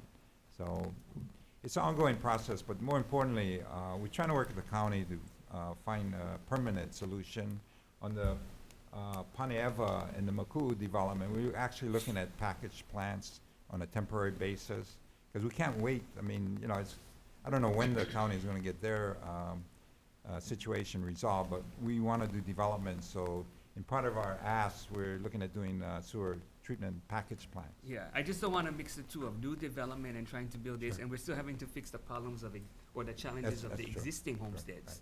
And the retrofit of a cesspool or replacement of a cesspool has to, that actually has a timeline, because if not, Yeah, they're gonna. 2050, Act 125. Yeah, and the part that's gonna be, the reason why we need the long runway is the financing. Yeah. Okay, wait, this was your last slide? Yeah, that is. Okay, why don't we start this way and go this way? Centrally. Oh, just real quick, first of all, thanks for this. Could you go back to the slide? I forget which project it was, the one that had like 600 homes you referenced earlier. Yeah, I was just curious. You know, as we think about trying to maximize number of homes and stuff, there are other things that come into play too, of course. But for example, like where do families with kids, where do the kids play? There's a park there. Oh, there's a park? Yeah. There's a big park at Paneeva. Oh, never mind then. In that case, that's great. How do they get to the park? Walk. Is there- Big island. It's not like 1 acre lots in Puna. It's smaller lots. It's Yeah, like it's quarter smaller acre. lots. Oh, okay, great. Small. But That's good with- to know. But yeah, but with that, I mean, the first time, it predated you. But the Paneeva DHHL residents had problems with the developer, yeah? Oh, is that He right? had major lawsuits. I'm hoping that when this comes around, you folks have a different developer. You know who the developer was? No, I'll I'm make not. sure not to hire him. Yeah, well, go talk to the Paneeva homeowners I association. can respond to But that. yeah, Um, Well, I don't know if we it- want to start yeah. saying names in the Yeah. committee, And so the- why don't we And just. the developer was charged because of the longevity of the buildings. The termites already got to it, so, Oh, is that right? at the early phase. Let me know who that Yeah. was. Okay. I know, Renish. Oh, did you, okay, go ahead. I wanted to follow up on your multifamily units. Are they rentals or are they ownership? Are you talking about Bolojo? Bolojo. Those are rentals for now. They are rentals. Are you doing condos where they're buying? That's the back end. That's what we're going to try and do, convert to condos. Okay, because then it becomes a question on the maintenance fees and the Yeah, that all is part of dam the, charges and the. that's a all of requirement that. that comes with the deal. But you don't have that worked out yet. We have a draft agreement. We hired a law firm to draft all that stuff up. It's already done. Of what the fee might be, Yeah. what it covers. Not necessarily the fee. It depends on the cost. You know, it's an Oh, ongoing. that's what I'm asking. If 2 you have the years, financing, Are you folks gonna subsidize these maintenance fees for down the road when people have maintenance fees and the roof gotta get repaired and, you know, fire? Oh, you talking about the condo? I'm Yeah. talking about any Oh. condos, multifamily ones for ownership that. Yeah, for sure. Our Waipuuli project in Kapolei on Kauai, yeah, they are maintenance fees. but you don't know what the maintenance fee would be currently for this project. No, it's something, you know, you gotta look at the insurance, staff, personnel costs, you know, what kind of landscaping repairs gonna- and maintenance are you're cost. gonna factor It all in adds up. The ability for them to Yeah, pay into the it- future. Yeah, and those would be subject to, you know, review by the tenants if they disagree with it. We're not hiding anything. Yeah, well, they'll agree now, but 10 years from now, when it goes up, they might not agree. Finally, the last question is, how many more new applicants of beneficiaries are coming on each year? As you're taking people off, the list continues to grow, so. are Yeah, you it's gonna still grow. taking- Yeah, what's the percentage of new applicants coming on board? Because we'll never get to the end, right? I mean, we'll never deplete it. Yeah, wow, how many new applicants we got? Maybe you can get that information. About too. 50 a month. 50 We a have month. about 50 a month. So we're taking off, Maybe you can get back to us, we're taking off so much a month and we're getting 50 a month, it's like. Yeah, it's actually going to go up. When Yeah. when I was a chair the first time around, we had 3,100, about 3,600. We took 3,100 off the list. We ended up with, when I left, over 7,000 on the list. So we anticipated to grow, Yeah. which is good. I like people coming back from the mainland and getting people that are qualified on our People on homesteads. the list that's been there for years. right? Yeah, that's the ones we got priority for. So I hope we're cleaning up on how we put people on the list and when they refuse, whether they go back at the back of the list. And that's always been an issue, so I don't want you to go into it right now. Yeah, we actually, have set aside about 2.7 million to upgrade our processing, especially retention of digital information. We're implementing the Salesforce program through the district office as well as locally. And so that's moving along, and we've kind of in a good position regarding processing applications as well as leases. Thanks, Chair. Kauai, thanks for the presentation, Katie. Looking at your numbers, your infrastructure cost is running around 200 to 300,000 Yeah. per lot, more or less. Some of them a little bit higher than that. Talking specifically about Lalamilo area, you have the wastewater development, I would call it, down at the bottom, and this echoes off some of my colleagues.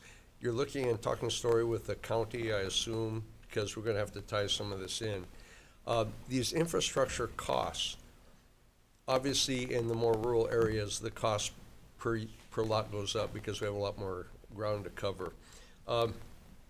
In that area, Lalamilo, I know we ran into a problem. That thing's been sitting idle for, 20 years or something like that? Yeah. There were supposedly some unexploded ordnance issues there. Is that all cleared now? Are we done with that? Most of the area. So there are crevices, there are stream beds, so we did not get clearance for that, but the area that we would develop was cleared, and what happened is that DOH did issue land use controls. So when we do go and grub or do any kind of ground disturbing activities, there's a list of things that we would have to comply with, and U.S. Army Corps has actually been very helpful in helping us meet those types of compliance issues to make sure that we're doing whatever we need to do in order to move forward. But to the extent that we can develop, and that is no longer an issue with regard to UXO, that's been settled. So that's behind us, and we have the path forward to get Yes. this stuff done? Yes. Okay. All right. And then I've got some other questions, but I know we're short on time here, so I'll submit these in the post. Closing question. You have a question? We're just going down the list. Nobody? Okay, go ahead. Go ahead. Chair, good to see you. So, I guess my underlying question, going back to the overall budgetary ask, I think I was asking you what is the list, and at least you gave us this presentation. So that begs the question, you're asking for 441 plus another 50. So what did the governor put in his budget currently? Let's see. Well, there's different funding sources. In his budget, he did put in money with the HHFTC that we're going to go after and then qualify for that. But that's not the 441 though. That's not the 441. Okay. So how much did if we're looking at of the 441 and the 50? How much what's in your budget request? We're working with what we have now. So nothing. Well, like I said, we can fund or access other funding sources that he has put in the budget with HHFTC. Those are funds that we can access also. Right, but everyone else has to access that as well. So I'm just trying to get clear what's in the budget of your 441 plus the 50. It's what we show. That's our budget. That's what was approved by our commission.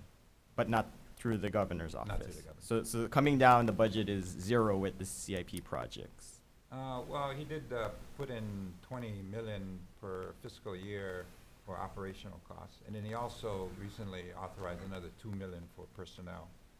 So of the 19 authorized but unfunded positions, he's now authorized us to go after the funding for that, including, I believe, 16 additional personnel that we were wanting to put in. Okay, so just to make clear, the ask of the legislature is, you want us to put in the 441 plus the 50. Well, I want the legislators from the different districts pertaining to the specific projects and the requests that we've shown, including what's shown in our testimony, to consider, helping us do the phase 2 of our development. I think that's a good thing. I think at least we know.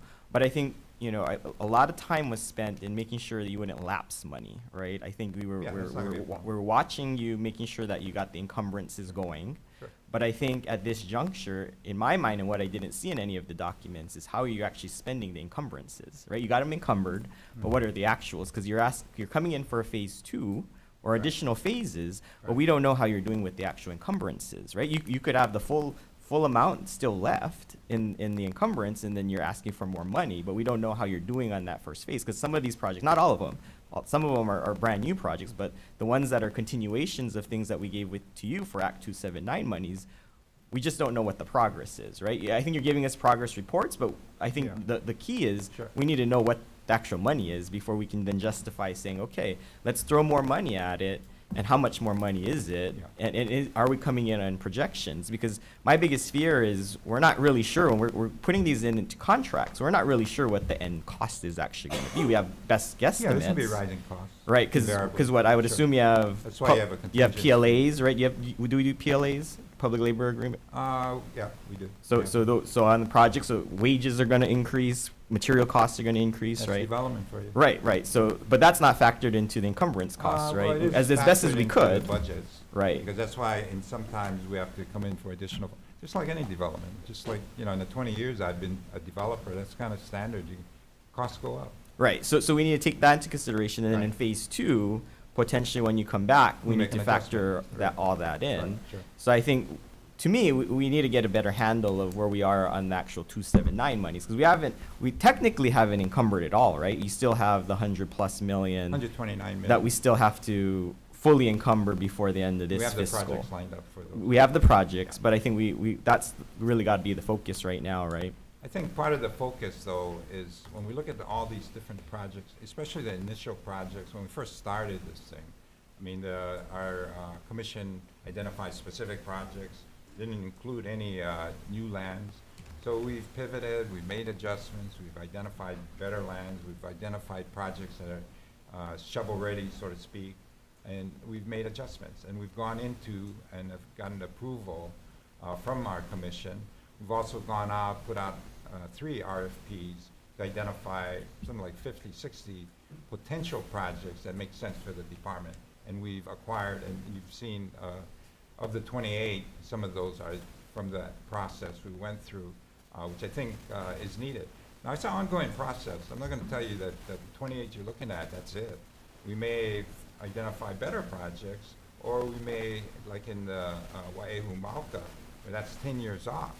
We're going to unencumber a portion of that and use that portion for projects that are more timely being able to be developed. I mean, that's something we're doing just as a developer. We're not going to let our money sit for 10 years, but we're going to make changes where appropriate. Right. So I think a part of that conversation you're talking about moving monies. I think that was a conversation we had offline, but I think we all need to know how you're going to do that. I think I asked for that document. Maybe you can actually send us that on how exactly you're going to unencumber and move the money, because I think from our understanding from the AG, that might be a complicated process that we weren't sure that you can actually do.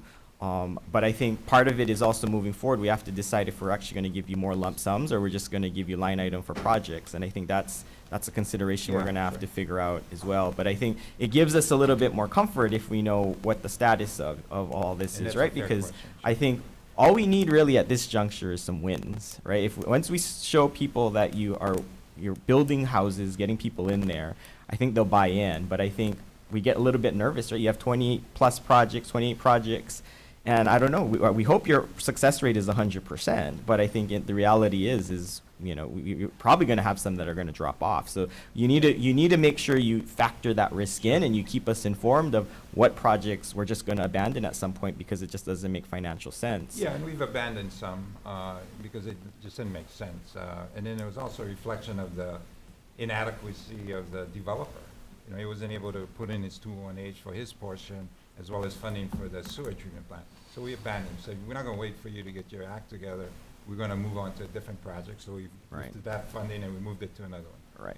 It depends on the situation. Right. And so last point, I think to Chair's point, I think we also have to be very careful. I think I like your thought process of going quickly on some of these projects, but I think some of the negotiations are very, very sensitive, especially with the counties, right? Because I think when I'm hearing you talk about, oh, we're going to install wastewater package plants, great, it saves us time. But I think the challenge of the last administration was that they're coming to us asking for issues of turning over infrastructure to the counties. But if we're not building up to their standards and not giving them what they want, all that infrastructure is going to be on us, right? And so I think what we don't want to compromise is we don't want to compromise necessarily, and it's a balance. We want to go fast, but we need to make sure that the counties will take over the infrastructure, because we don't want to be stuck with it forever and ever and continue these situations where we have to maintain them for years and years to come, right? You're absolutely right, and that's why even though we're expediting the permitting process, especially on the vertical construction and some site work, we're not foregoing the review and approval of the utility process. We would submit the plans, get their sign off or comments, and make changes where appropriate, so that what we do build is acceptable to them, and they will take it over per the law, which they require if it meets their standards. So we're definitely sensitive to that, and we, like I said, we're not doing the development independent of that review and approval with respect to utility. Right. Well, I appreciate all your work. I think there's a lot more work ahead of us. I think there's a lot of oversight, and but we want to see you have some success. Sure. No, and that's fair. Yeah. We'll keep you informed. Right. Thank you. Thank you, Chair. Thank you. The department is spending a lot of money on land acquisitions. $35 million was encumbered to go towards Voice of America in my district, Waianae, Maili to be exact. 280 lots were supposed to come out of that, yet the plans had changed. That money is no longer going towards this project. So right now, currently, my district holds the largest Native Hawaiian homestead population, and as of right now, the department has no plans on building one home that a waitlister who lives in our district, plays in our district, works in our district, can continue to live in our district. So you can come back to me later. I know you had said publicly that that land was no longer found to be usable. I'm assuming that you made that comment based on some kind of study, survey, engineering report. So maybe you can come back to us and let us know why that land particularly is not building any more homes for beneficiaries, for waitlisters. And then my last comment that I'll make is, again, and I will continue to say this over and over again, Act 279 was put in place to reduce waitlisters, to get waitlisters off of the waitlist and into their homes. So next time you guys come, can you please let us know exactly how many waitlisters you are planning to remove off of the waitlist and into their homes? I'm not talking about rentals, I'm not talking about commercial leases, I'm not talking about raceway parks, I'm talking about actually taking the waitlisters off of the waitlist and into their homes. So if you could come next time with that, I would really appreciate that. But thank you very much for the presentation. Okay. Okay, I know members have other questions, but go ahead. Just on the Iroquois, my Iroquois point, the ending of Weaver Road, the Tsunami Center. I understand you guys had issues with the sea level rising, and I know, yes, in the back there, came to a couple of my town hall meetings. The problem with the sea level rise in my community, for the last 50 years, water never did come up that high. And all the houses that is built on Ever Beach Road, and I don't know why we are considering always building homes with cement and that kind of infrastructure that costs a lot of construction costs. On Ever Beach Road, and majority of the Ever Beach community, you said you wanted to go to similar of the homes that we have across the street from the Tsunami Center. Homes that you guys are showing us and developing is not similar.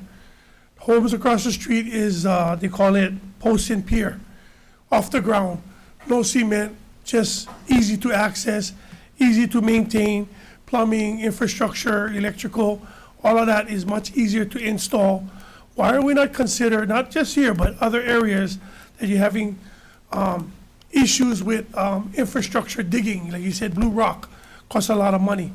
Why are we not thinking about above the ground homes and building those homes that would be much cheaper than building these package homes that we're getting from Gentry going forward? Because we're having a lot of problems in the Kapolei and the Ever Beach homestead with foundation issues on the cement cracking, poor doors cannot close, we're getting leakage, all kinds of stuff that is happening. Why we don't go back to the concept that is more feasible for the person that's purchasing the home in the maintenance when it's going forward? Yeah, I guess it, to a certain extent, depends on the site, especially when you have adobe soil versus a sloped area. I mean, we're looking at some property in Kalaheo that the city and county wants to give us, so that's a big issue. So regarding how we approach it, obviously we're going to have to rely on our consultants, our civil engineers. Regarding the approaches, you're right, there's different ways. You get the posts and piers, you got slab on grade, you got a variety of approaches. So we're not stuck on any one approach. It really is tailored towards the site we're dealing with. So if there's a potential sea level rise, obviously the permitting might even require a post and pier. So to address that issue, the EVA project, you know, we have to a certain extent rely on our consultants, and they're saying that this is a concern regarding sea level rise. So we're trying to make adjustments to address that, and we're just trying to be diligent and make sure our homesteaders are protected. Yeah, the only reason why I bring that up is that I said we had it at the town hall meeting. Probably the longest, one of the longest families, maybe 3-4 generations, live on Never Beach Road when the access was just from the ocean, Never Have Road. In all the years that their grandmother and their great-grandmother moved there, we never have this. Again, I just want to try to hit this on the head. Sea level rising, climate change is about tax and money. It's not about protecting anybody. Because again, 200 million for climate change, now we're going to go into 400 million climate change. The climate change every day from Waihiwa to Ever Beach, every day. I don't know how we're going to combat that by putting more taxpayers' money that can go into infrastructure and build more homes in that area. Then we're listening to a consultant. Is this consultant local, Kali? Yeah, you're local. Okay, because they need to talk to the people in the area. Because again, you guys talking about sea level rise. Again, high tides, whatever tides, never did. In 100 years, never did have that water ever break over that park area by Pualoa, ever come into the shore. We're talking about less homes, less infrastructure, less homes for Hawaiians being put on the homes. Those are the things that we gotta really look into, because again, we're getting way less homes, and then you wanna make the other side look like the townhouses that we have on that side. Again, that was gonna take away from actually regular homes being built. I mean, I'm not against it. And another one that I'd like you to look into, I still never get an answer from your department. I wrote a few letters over and over. It wasn't your time, but I know you know about it. The Verona Village parcel that keep on catching on fire.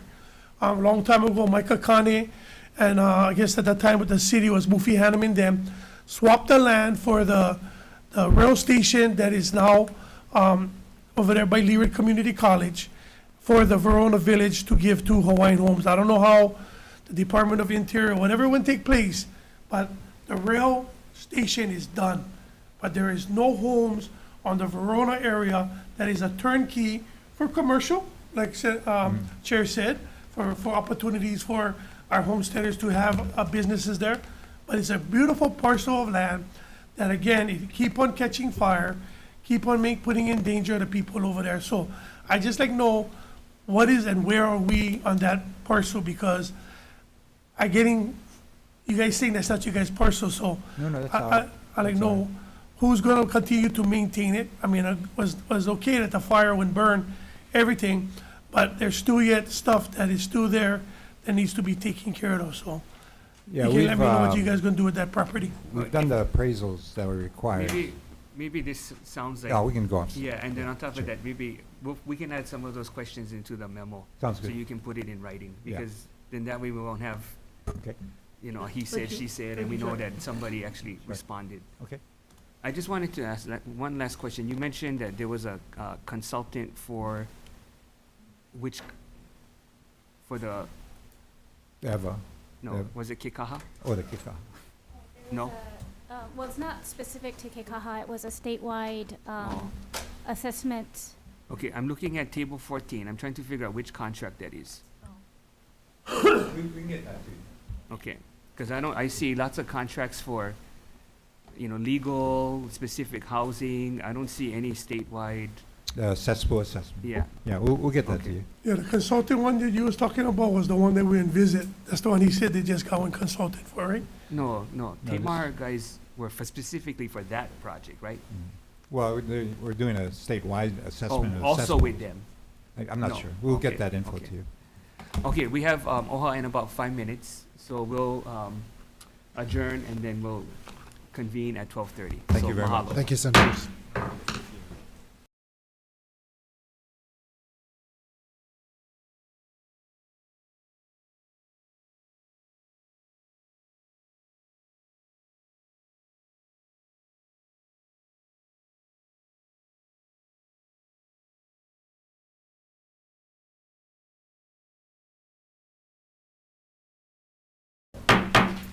Okay, calling to order the Joint Committee on Ways and Means and Hawaiian Affairs. Next, we'll hear from the Office of Hawaiian Affairs, who will be presenting their biennium budget. Good afternoon. Happy New Year. Aloha. Aloha. Aloha, Senator Dela Cruz and Senator Richard, Vice Chair Moriwaki, members of the Ways and Means and the Hawaiian Affairs Committee. My name is Kaili Kahele. I'm the chairperson of the Board of Trustees of the Office of Hawaiian Affairs. Joining us today is Vice Chair Keoni Souza, the board, as well as Trustee Kili'i Akina. And joining us soon will be Trustee Luana Lapa. At this time, I will introduce Stacey Ferreira, Chief Executive Officer and Kapuhana of the Office of Hawaiian Affairs, for her team's introduction. Aloha, Chair Dela Cruz, Aloha. Vice Chair Moriwaki, and members of the committee. We have a large, Kalamai and Chair Richards of Hawaiian Affairs. We have a large contingent, and if it's okay, if we could just have them stand and instead of going individually, or you want individually? Well, at least a division or branch chief, so that we know who's Perfect. doing what. Okay, so we'll start with Kehau. Hi, aloha kako, I'm Kehau Pu'u, I'm the Chief Operating Officer.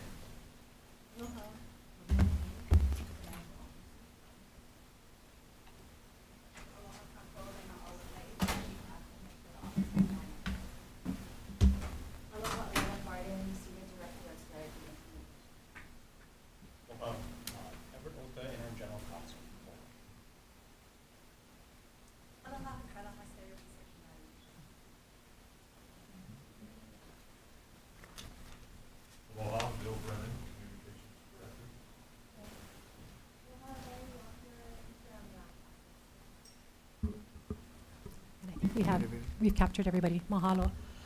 Well, it's nice to be back home. It's been a while. It's been 12 months since I was last here. Although I've been able to see a few of you here and there out in community. And I'm excited to be here, and I'm excited to share about the good work of the Office of Hawaiian Affairs. You know, when I was at Ways and Means, working with this committee, specifically under the guide and mentorship of Chair Dela Cruz, there were a lot of things that I learned that I've taken to the Office of Hawaiian Affairs with me. And 3 of those lessons that you're going to see in my presentation, the first one is, what does the statute say? And this has been a lesson that has been hardwired into me, and one that I have indoctrinated throughout the agency, so that the Office of Hawaiian Affairs staff, our leadership, everybody has a complete and total understanding of what is the purpose of the Office of Hawaiian Affairs, what are our mandates, what are the tools in the toolbox, and what are the priorities that we should be focusing on. And so that has been such a strategic and fundamental operating principle that this committee has taught me. Also in my presentation, I'm going to be talking about how it takes leadership to coordinate, to collaborate, and to create coherence. So OHA, with our $57 million budget, is quite small in comparison to the executive branch's $20 billion. And what I've learned from the work of this committee on our site visits, again under the leadership of Chair Dela Cruz, is that it takes tremendous coordination and collaboration to move anything aspirational.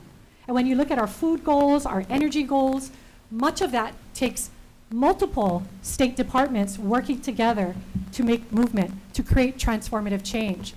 But ultimately, the only way that those things happen is if there's leadership. The third thing that I'm going to be sharing with you folks in our plan is the favorite slogan of Ways and Means is, what's the plan? So in my time with you today, I'm going to be sharing with you what our plan is. So if you can take a look, I have our presentation. So mahalo for the opportunity to present the Office of Hawaiian Affairs budget proposal for the upcoming fiscal biennium. Our work is grounded in the state of Hawaii's solemn... Straighten it, thank you.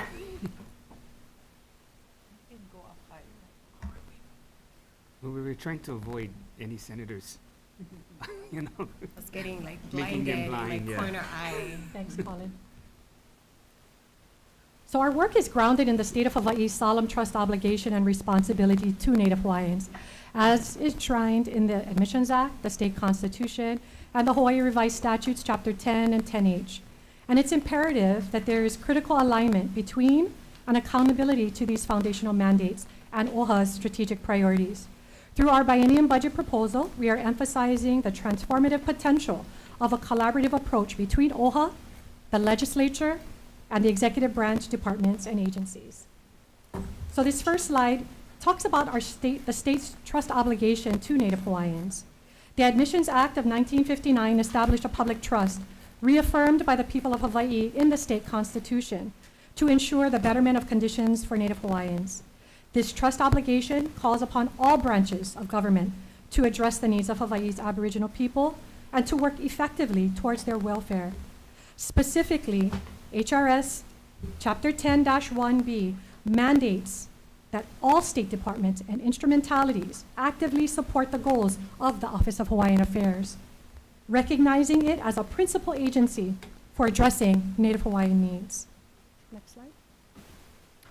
So OHA's mandate and our role under the statutory purpose of HRS 10-3 outlines and Chapter 10H-2 outline 4 key responsibilities. The first, bettering the conditions of Native Hawaiians and Hawaiians. OHA is committed to improving health, education, housing, and economic opportunities for Native Hawaiians. The second is coordination of programs.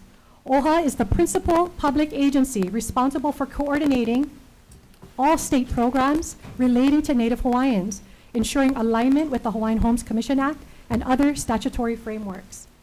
Third, our policy and assessment and advocacy. OHA assesses policies and practices of other state agencies impacting Native Hawaiians and conducting advocacy efforts to safeguard their rights and interests. And lastly, under Hawaii Revised Statute 10H-2, facilitating self-governance.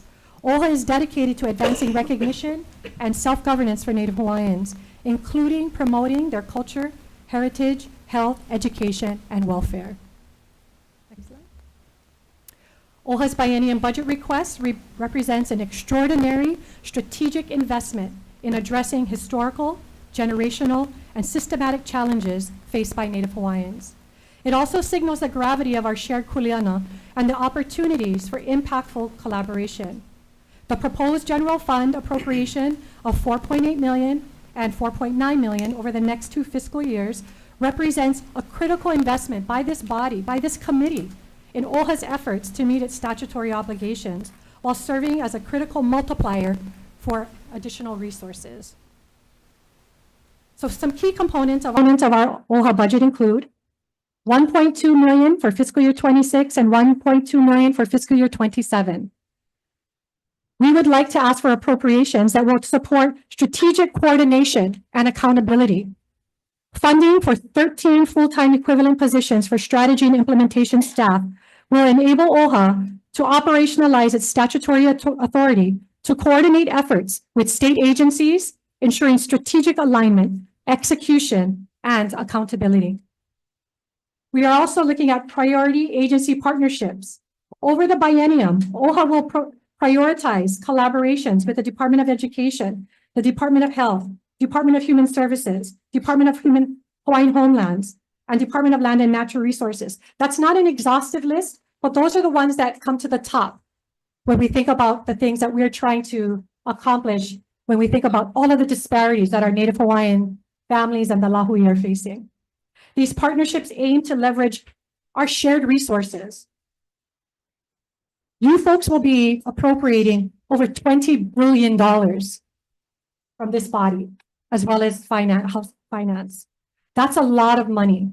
And we hope to coordinate and collaborate with the executive branch to leverage that money, to ensure that that money is being spent in a very precision-like way, a way that we can both the executive branch and OHA can be accountable to the legislature.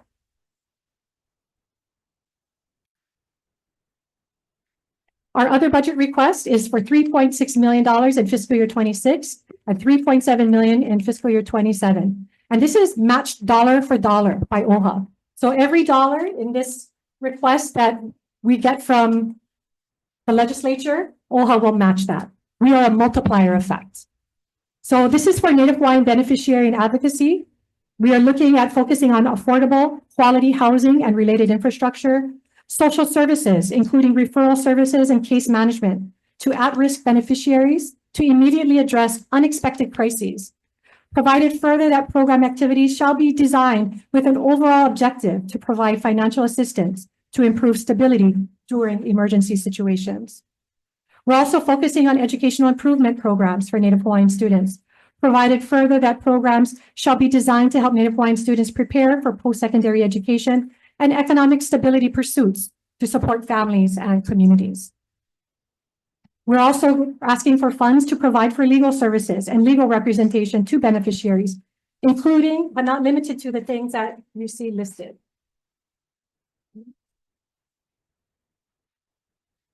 Protections of Aina, land and water, including climate change adaptations and mitigation strategies and practices.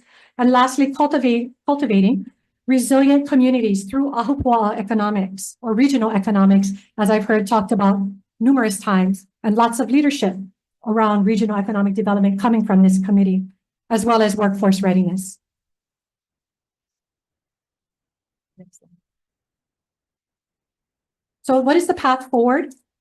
Based off of our request for appropriations, it's going to be a collaborative approach to achieving transformative results.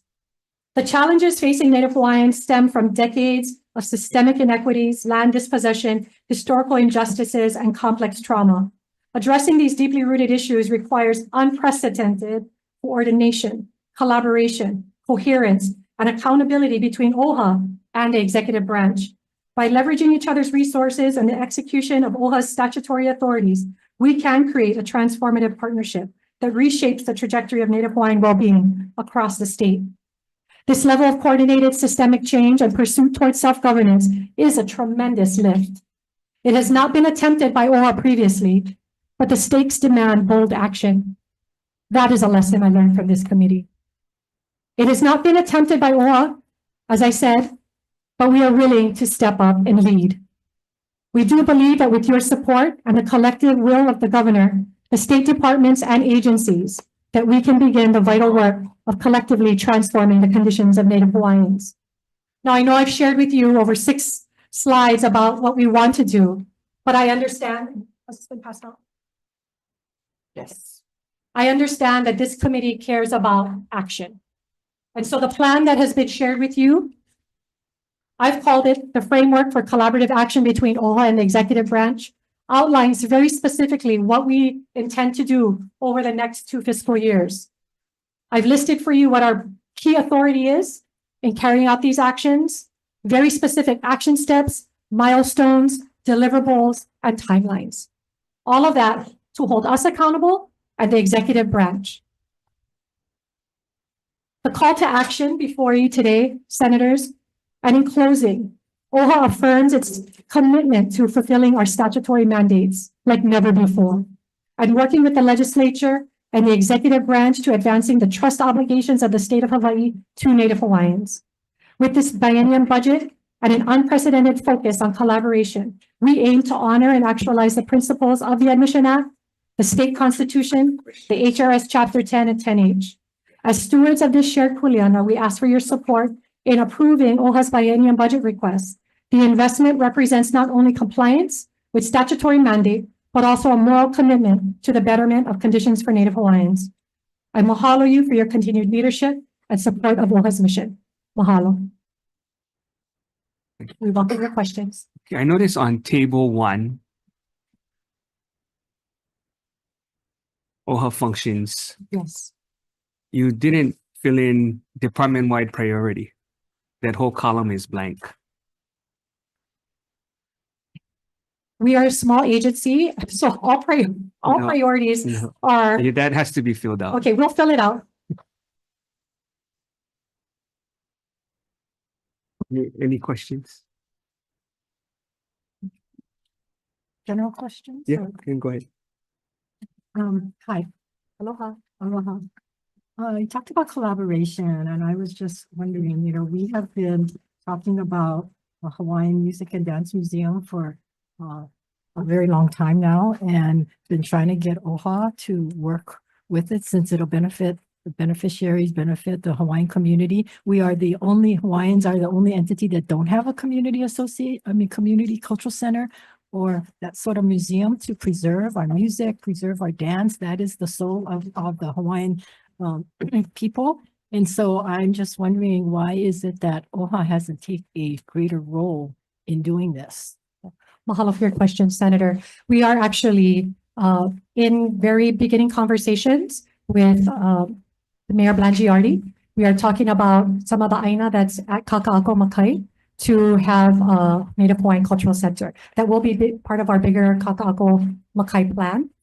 We are working with the mayor to carve out a parcel near the shoreline that would serve, if I could compare it to like the Maui Arts and Cultural Center, that's sort of serving for us as a blueprint of what that could look like for us. We don't disagree. We think that's a critical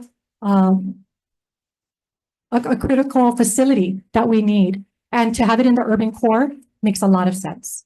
Yes, I'm familiar with the talk about, should we give you the height restrictions and approve the project over there, but that's subject to. And so in the meantime, this project lingers when there's other possibilities. I mean, I've looked at, working with the Royal Hawaiian Shopping Center, the 4th floor, where there's hardly any retail going on, and whether or not we could put the Hawaiian Music Dance Museum there, bring back the halaus there, allow them to practice and allow them to have studios there or halaus there, and in return they could do performances down on the mound level of the Royal Hawaiian Shopping Center, but utilizing what facilities might be out there that we can do that and not have to wait for this project that could not materialize in the near future. And this is, we have a photo that thick, right, Senator Favela, on Hawaiian Music Dance Museum to be put in the convention center, the top floor, and that didn't materialize. And so I don't know, what are your efforts other than just looking at the Makai parcel that you're looking at? So the current Kaka'ako Makai plan for residential mixed use is totally separate from the conversations that we are having. So we don't have the same restrictions. But are you going to build it prior to, or whether or not you get approval of the residential unit? Oh, yeah, exactly. So they're totally separate, and we will be pursuing the cultural center regardless of what happens on. Can we get a timeline on that? And Sure. whether or not the Hawaiian Music and Dance Museum or whatever Yes. we can call it is going to also be part of that to preserve all of our Hawaiian kumu and entertainers and Very so forth. important. As they pass away, we lose all of that knowledge and that history and, that culture. Agreed. So it's so important that we start to archive all of that somewhere as we wait, because we lose every time somebody passes away, we lose that. Thank you. We appreciate your concern and the importance that you put on that. And I will come back with a timeline for you. Okay, appreciate it. And one last question. Sure. When OHA decides to testify in our hearings or testify for anything or confirmations, at what point are we aware that this is the it's the OHA board that approved it and not necessarily just the staff? Because we've had situations where and OHA members have raised concern that staff would testify and that they didn't go past the board didn't agree with it. So how do we get assurances that we're getting information and testimony from OHA as an entity and not some individual persons? So by our bylaws, the chair of the board is the one person that can sign off on testimony.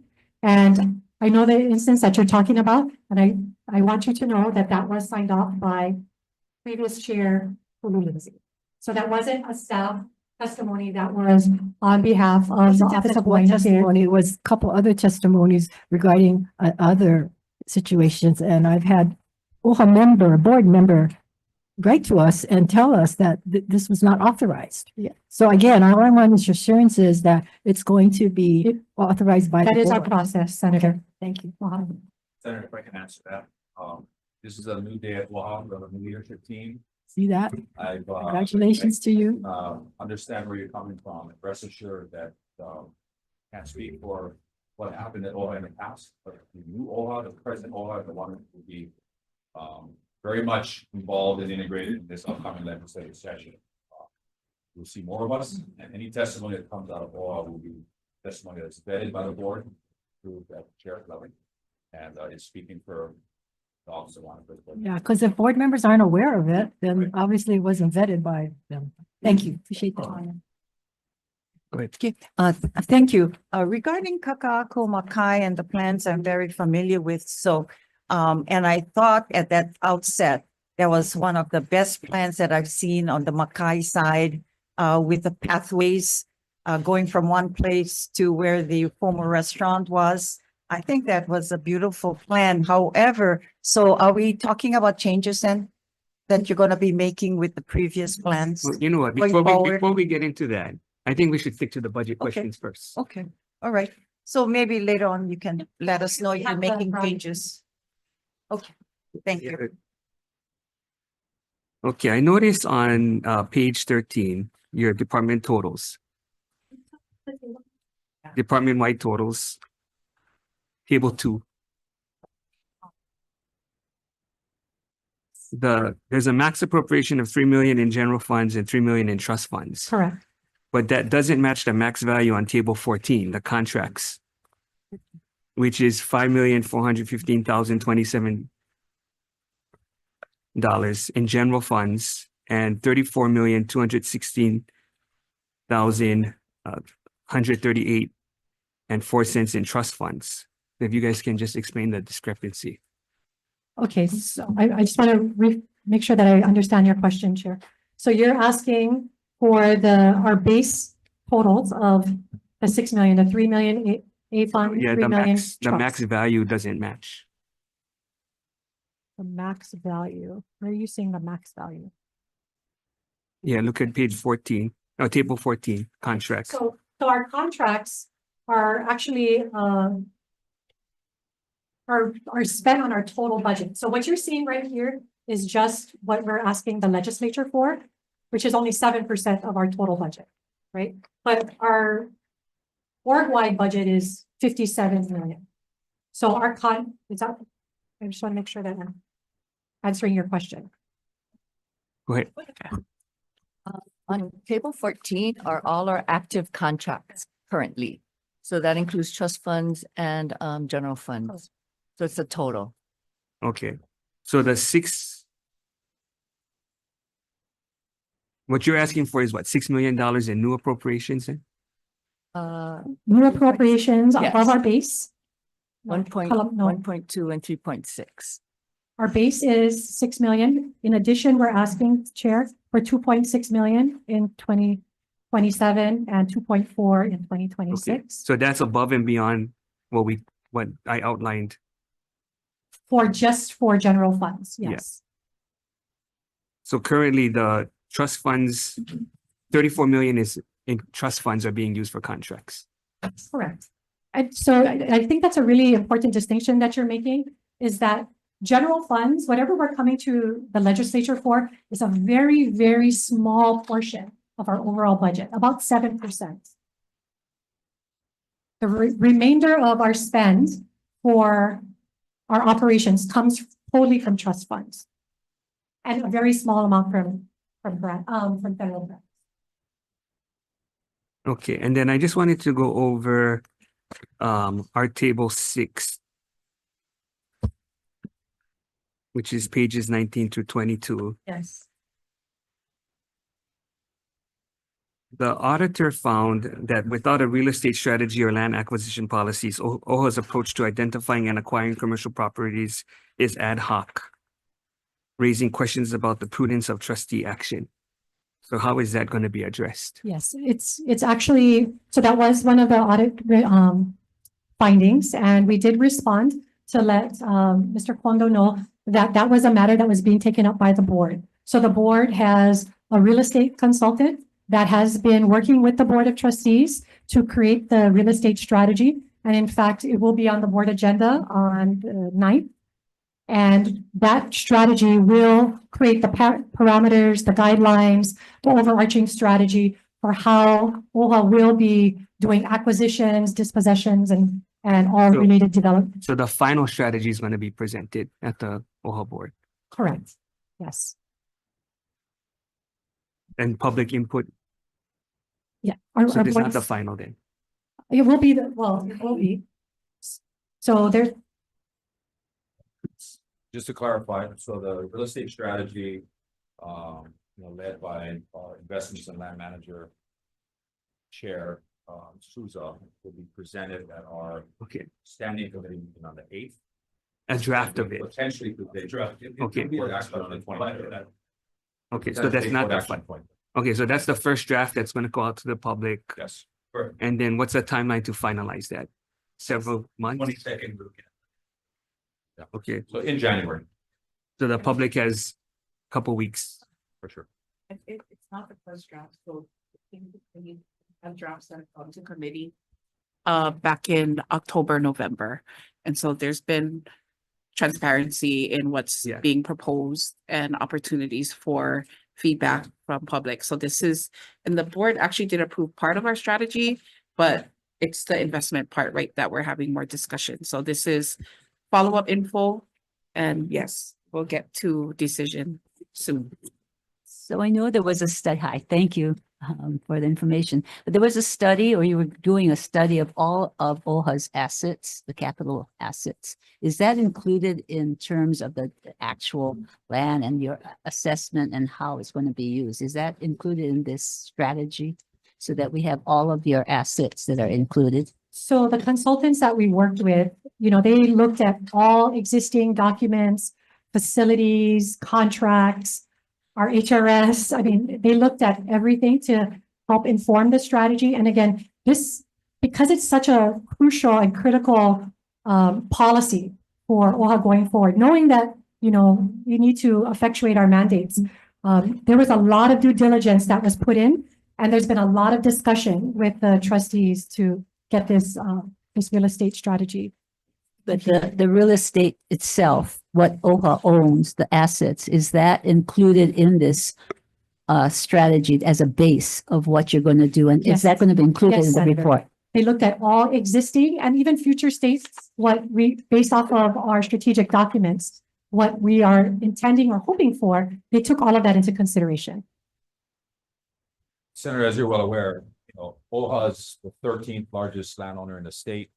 It has a mix of lands, from legacy lands like Kukani Loko to potential development lands like our Iwilei properties, our Kaka'ako Makai properties, Waimea Falls Park.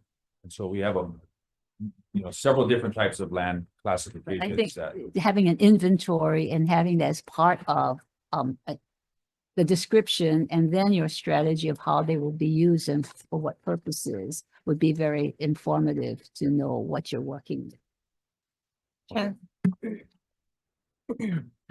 Excuse me, on slide number 5, $1.2 million funding for 13 full-time positions for strategy and implementation staff. Are those current staff? Are those new staff? Are any of those monies being appropriated to executive members, trustees, anything like that? Mahalo, Senator. So when I came onto OHA, one of the first things that the Board of Trustees asked me to do was to implement a strategic plan. OHA was not functionally set up to effectuate a strategic plan. We have very specific core functional areas like compliance or communications, but nothing that allowed us to look at our strategic outcomes and around housing, education, economic resilience, and health outcomes, and have that deep level of expertise, networks, understanding of those ecosystems. So I created that team when I came, because we needed to be very precision-like about taking actions and creating the tactics and the performance metrics to be able to ensure that we could effectuate the plan. So all of those positions are new. And as I mentioned in my opening, OHA will benefit from having this staff because again, we need to effectuate Mana'i Mauleola, our 15-year strategic plan. And that's $57 million of trust funds that we want to make sure that we are accountable and that we are getting results for.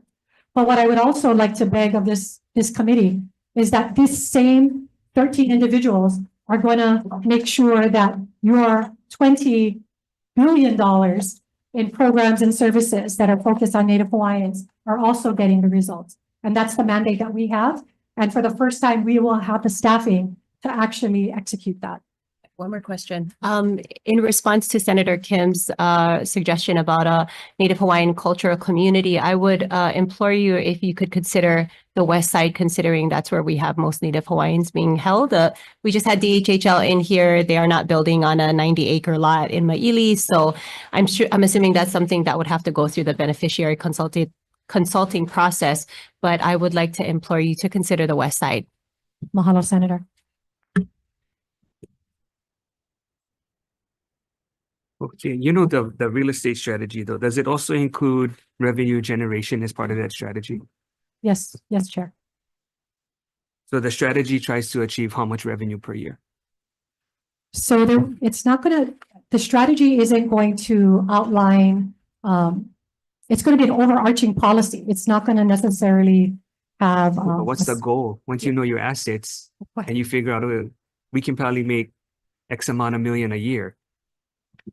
So, well, the investment policy and the overall real estate, strategic plan is proposing between 5 to 7% in a rate of return for our investment properties. Yeah. So in dollar amounts, what would that be?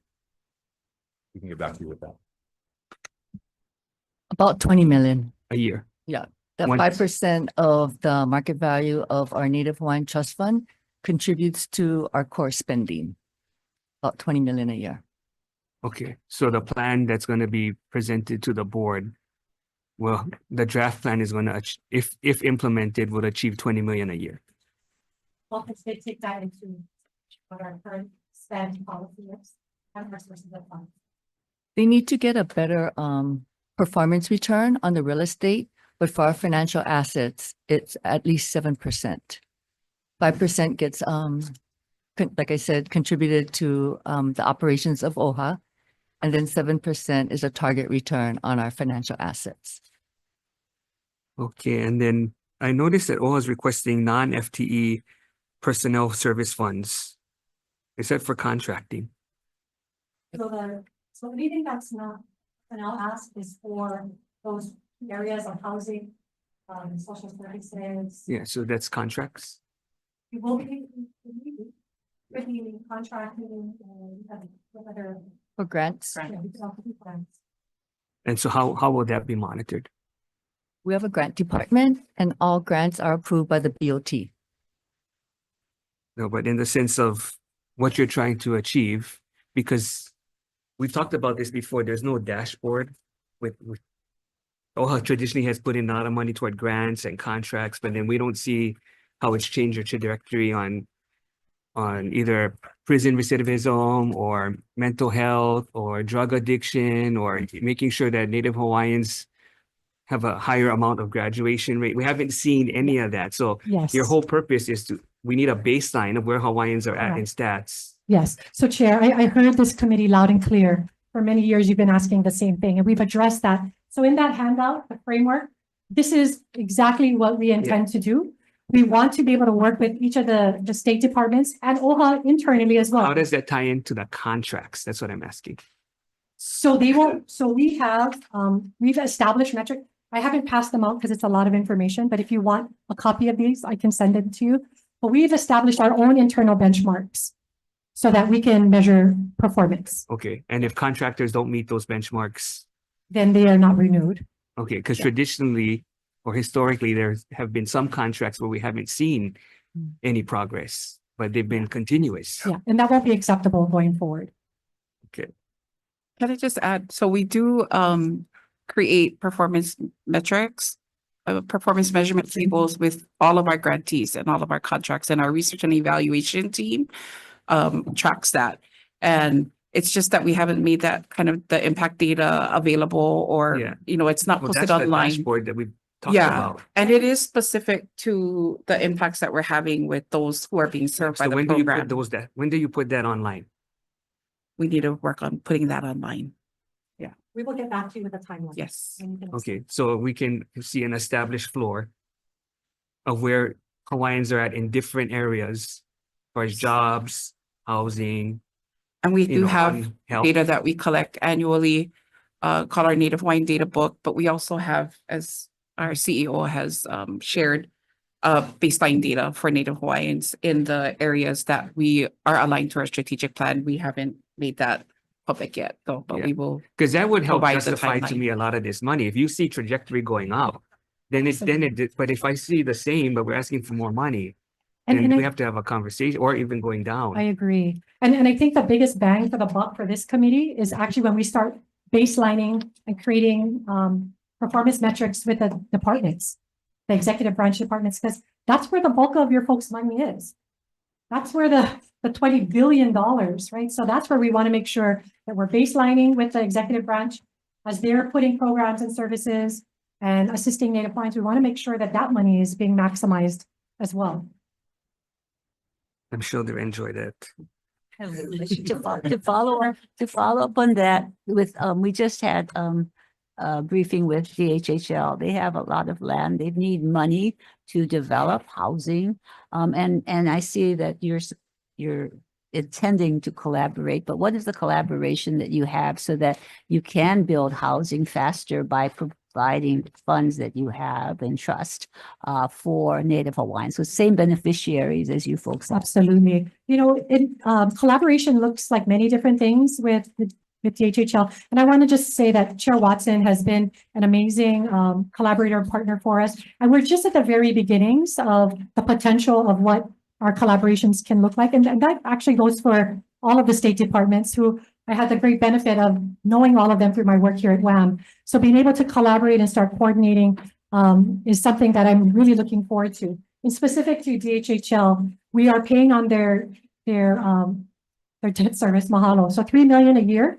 We pay for debt service to infrastructure, to lots of different things that are required for them to put housing and infrastructure. And this is across the state. So it's not just one project. We've been assisting them with genealogy and ancestry verification and being the repository for that. So really taking on some of that administrative work so they can focus on their core competency, which is housing, right? We're also looking at partnering with them on kupuna housing.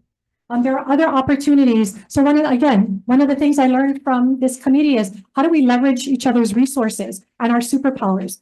OHA and DHHL, when we come together using the special authorities that we have, we can do amazing things. But we have to get to that point where we can start looking at revenue generating projects, not just housing, because we don't want to have to keep coming back to the legislature. If we can create revenue generating opportunities, then we can do housing. We can. So you have discussions already. Do you have an MOA or something more tangible in place, or where are you on that? So we have a team right now that is meeting with DHHL. And so they're at the very beginnings of trying to carve out what a potential partnership could look like in all forms. Revenue, commercial, housing, administrative, and then we will formalize that into an MOA or an MOU.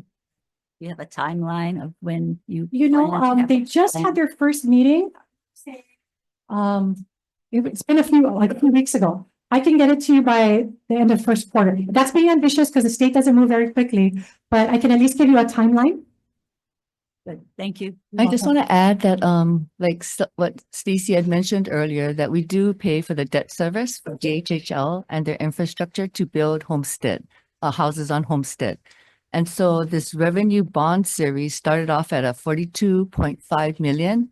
The debt service is approximately 90 million.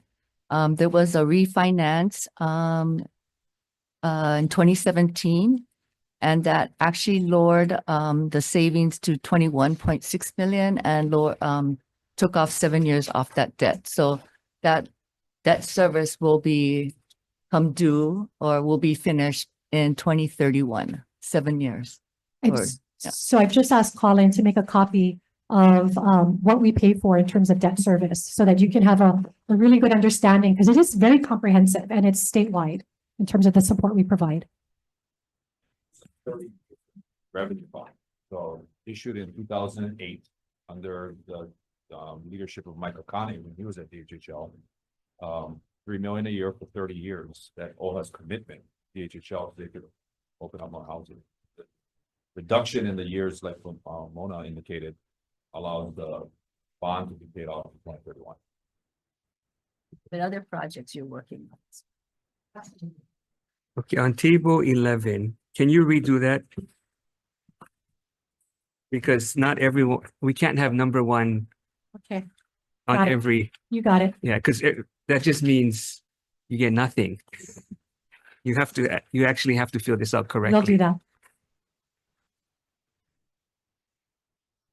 Okay, on the, I also noticed that there seems to be a discrepancy in OHA's position appropriation ceiling. Can you explain why the FTE count for the trust funds is reported as 0 in table 3 when table 11 shows 33 vacant FTE?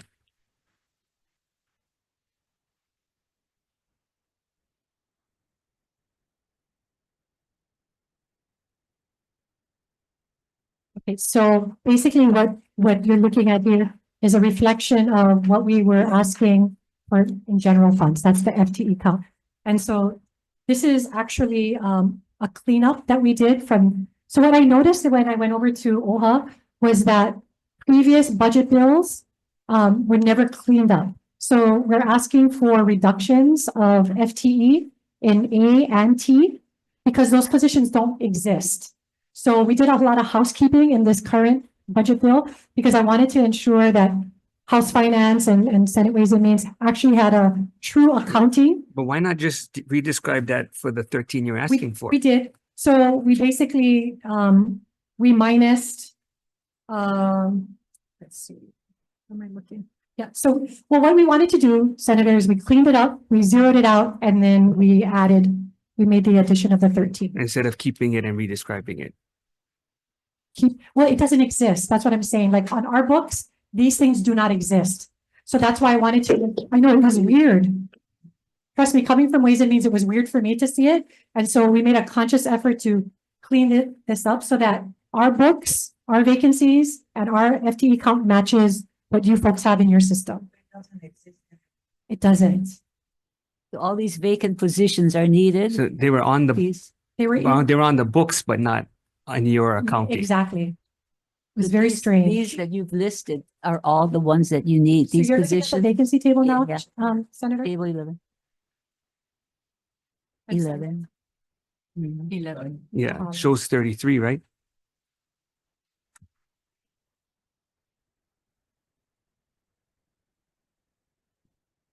So again, the previous table is only reflective of our budget bill ask. That's the FTE that you're seeing. So you're seeing the reductions of FTE counts that don't exist on the books. They're kind of phantom. But what you're seeing on table 11 is our true accounting of all vacancies. Okay, so that's why there's a discrepancy. Correct. Okay, and then I notice on active contracts, table 14, can you actually list the name of the vendor instead of just saying vendor? We will update that for you. Yeah, unless that's the company name. No, it's not. We will remedy that. And then we notice on between columns H and I, you need to submit the date range of each contract. Okay, will do. And then on long-term contracts, what's the timeline for based on what you talked about earlier on the mission statement? How many contracts then are not in aligned that we're doing maybe business as usual, but not part of the strategic plan that have to be reevaluated? But you're in the middle of a long-term contract, but it doesn't necessarily comport with the strategic plan. So how do you reconcile that?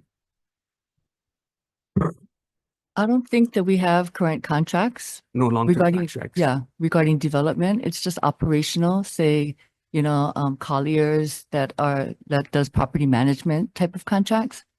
So nothing to do with master planning. Yeah, no, all I'm saying is, as you mentioned at the beginning, there's a new sheriff in town. So they were operating a certain way with certain outcomes. Now the focus is to the strategic plan and the new board's direction. So how do you get those existing contractors to now be aligned with what you're saying the change at the top has been? Yeah. So I just want to clarify what Mona's saying. So many of the contracts that you are seeing are administrative operational. So like Xerox or, the things that I think you're talking about, Chair, are more on our grant side. So, obviously there were grants that were awarded prior to the leadership team coming on. So those do have to still meet performance measures. They still had to align with strategic outcomes. That's still there. I think for where I would like us to go, where I want to see our grants are actually going to be the reverse, in the sense that instead of us putting out these grant categories with strategic outcomes and say, what do you want to do? How do you fit into this? We're saying, this is the solution that we have, that we believe is very tactical and will help us to achieve a very specific result, and put out an RFP for that. Okay. So that we can get that kind of alignment. Do you have, how is that approach in writing? Or is that a policy approach? I mean, how are you documenting that new approach? Yeah, it's a programmatic, internal, but we can have it like actually Yeah, written. because I think we need to share that with DHHL, because based on what they're doing with the commercial lands, they don't have it seems more of a, let's see what we get from people, and like what you're saying, Just versus like, work. what do we want to achieve, and then have everybody, how do you fit in? Yeah, it's scattershot, and it doesn't get the precision that we need. Yeah. We will put that in writing and we'll Yeah. send it to the committee. On table 14, page 305. Of the quarter of the way down, find program ID code 150. That's the Board of Trustees program code, and that vendor is our current real estate consultant, right?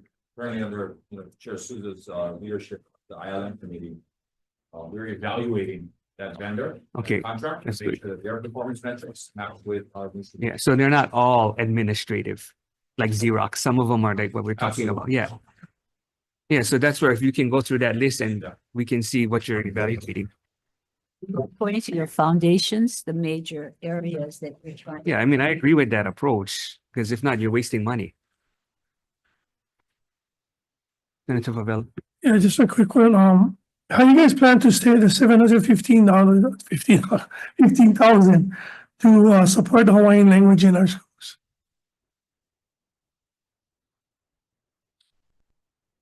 You know what? Is there a table? I don't have the table. Oh. Yeah.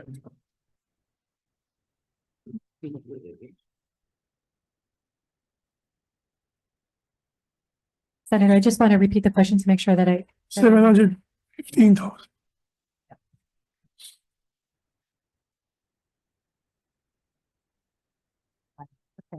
So under education improvements, there are 3 tactics that, and I don't have the detail because it's a lot.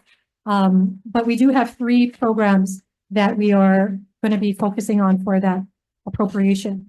One, it is Kamakani Haliala project. It's going to be a regional approach.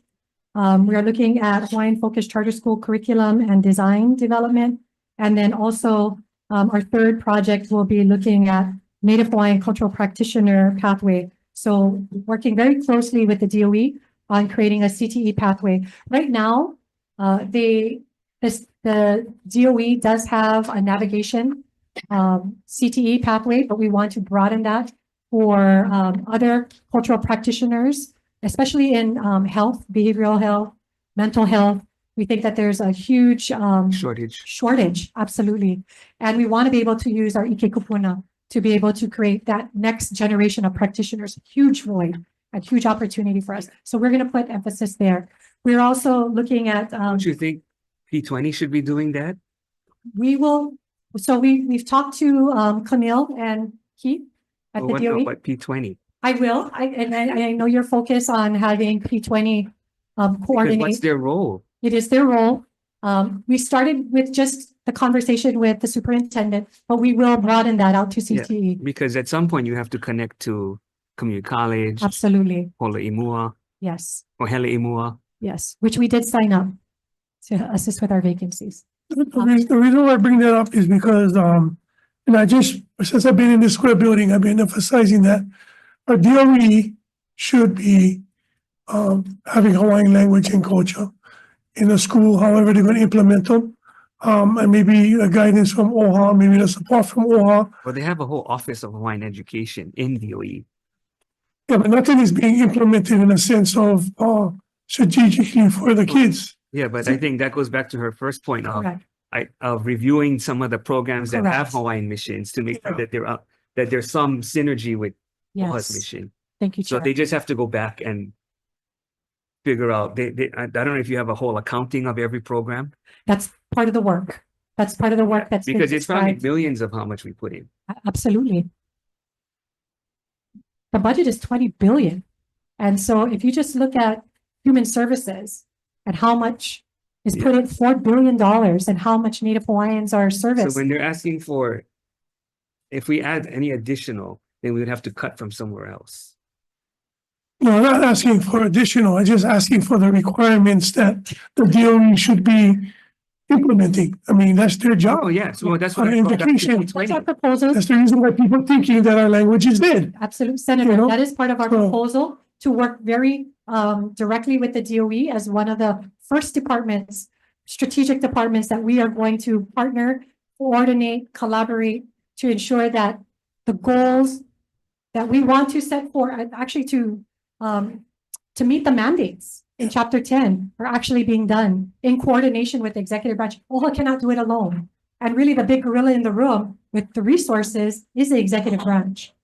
So we will, we will exercise our mandates. But I just wanted to answer Chair Dela Cruz. So in looking at the governor's general fund forecast, he actually forecasted about $100,000 above No, that what was we a are question. asking. You don't have So I know that the general fund.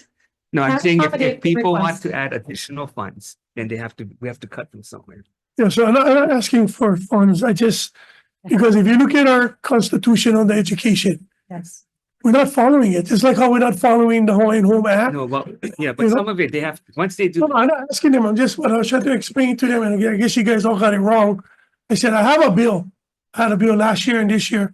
I just think if something come up like that, I can get support. I'm not trying to add or get money for anything. I just wanted to make sure going forward that all would support bills or conversations coming forward, which the previous administration, even though you talk about them in the room, then later on, you don't see them there. And then when you No. support something that they Okay, let do, me just give you one example, and I hope that they're going to be able to support it, is we funded the Charter School Commission so that they could identify, remember when we Yes, had the yeah, book? yeah. And so I don't think it's dead because we're trying to invest in it. And what Right. the Charter School Commission report is supposed to provide are all languages and dialects within, I guess, Hawaiian language. That I'm not sure what the timeline was. So that's maybe something that they can now, that there's a new team, support that effort Yeah. so that it can be a lot more thorough if it needs additional support. So, but we've already funded, that was a, yeah, we funded that. We went to go look at it. Because I think most people don't realize that there's different Hawaiian languages and different Hawaiian dialects, and it, I'm not the expert, but I'm excited to see what the report is going to say.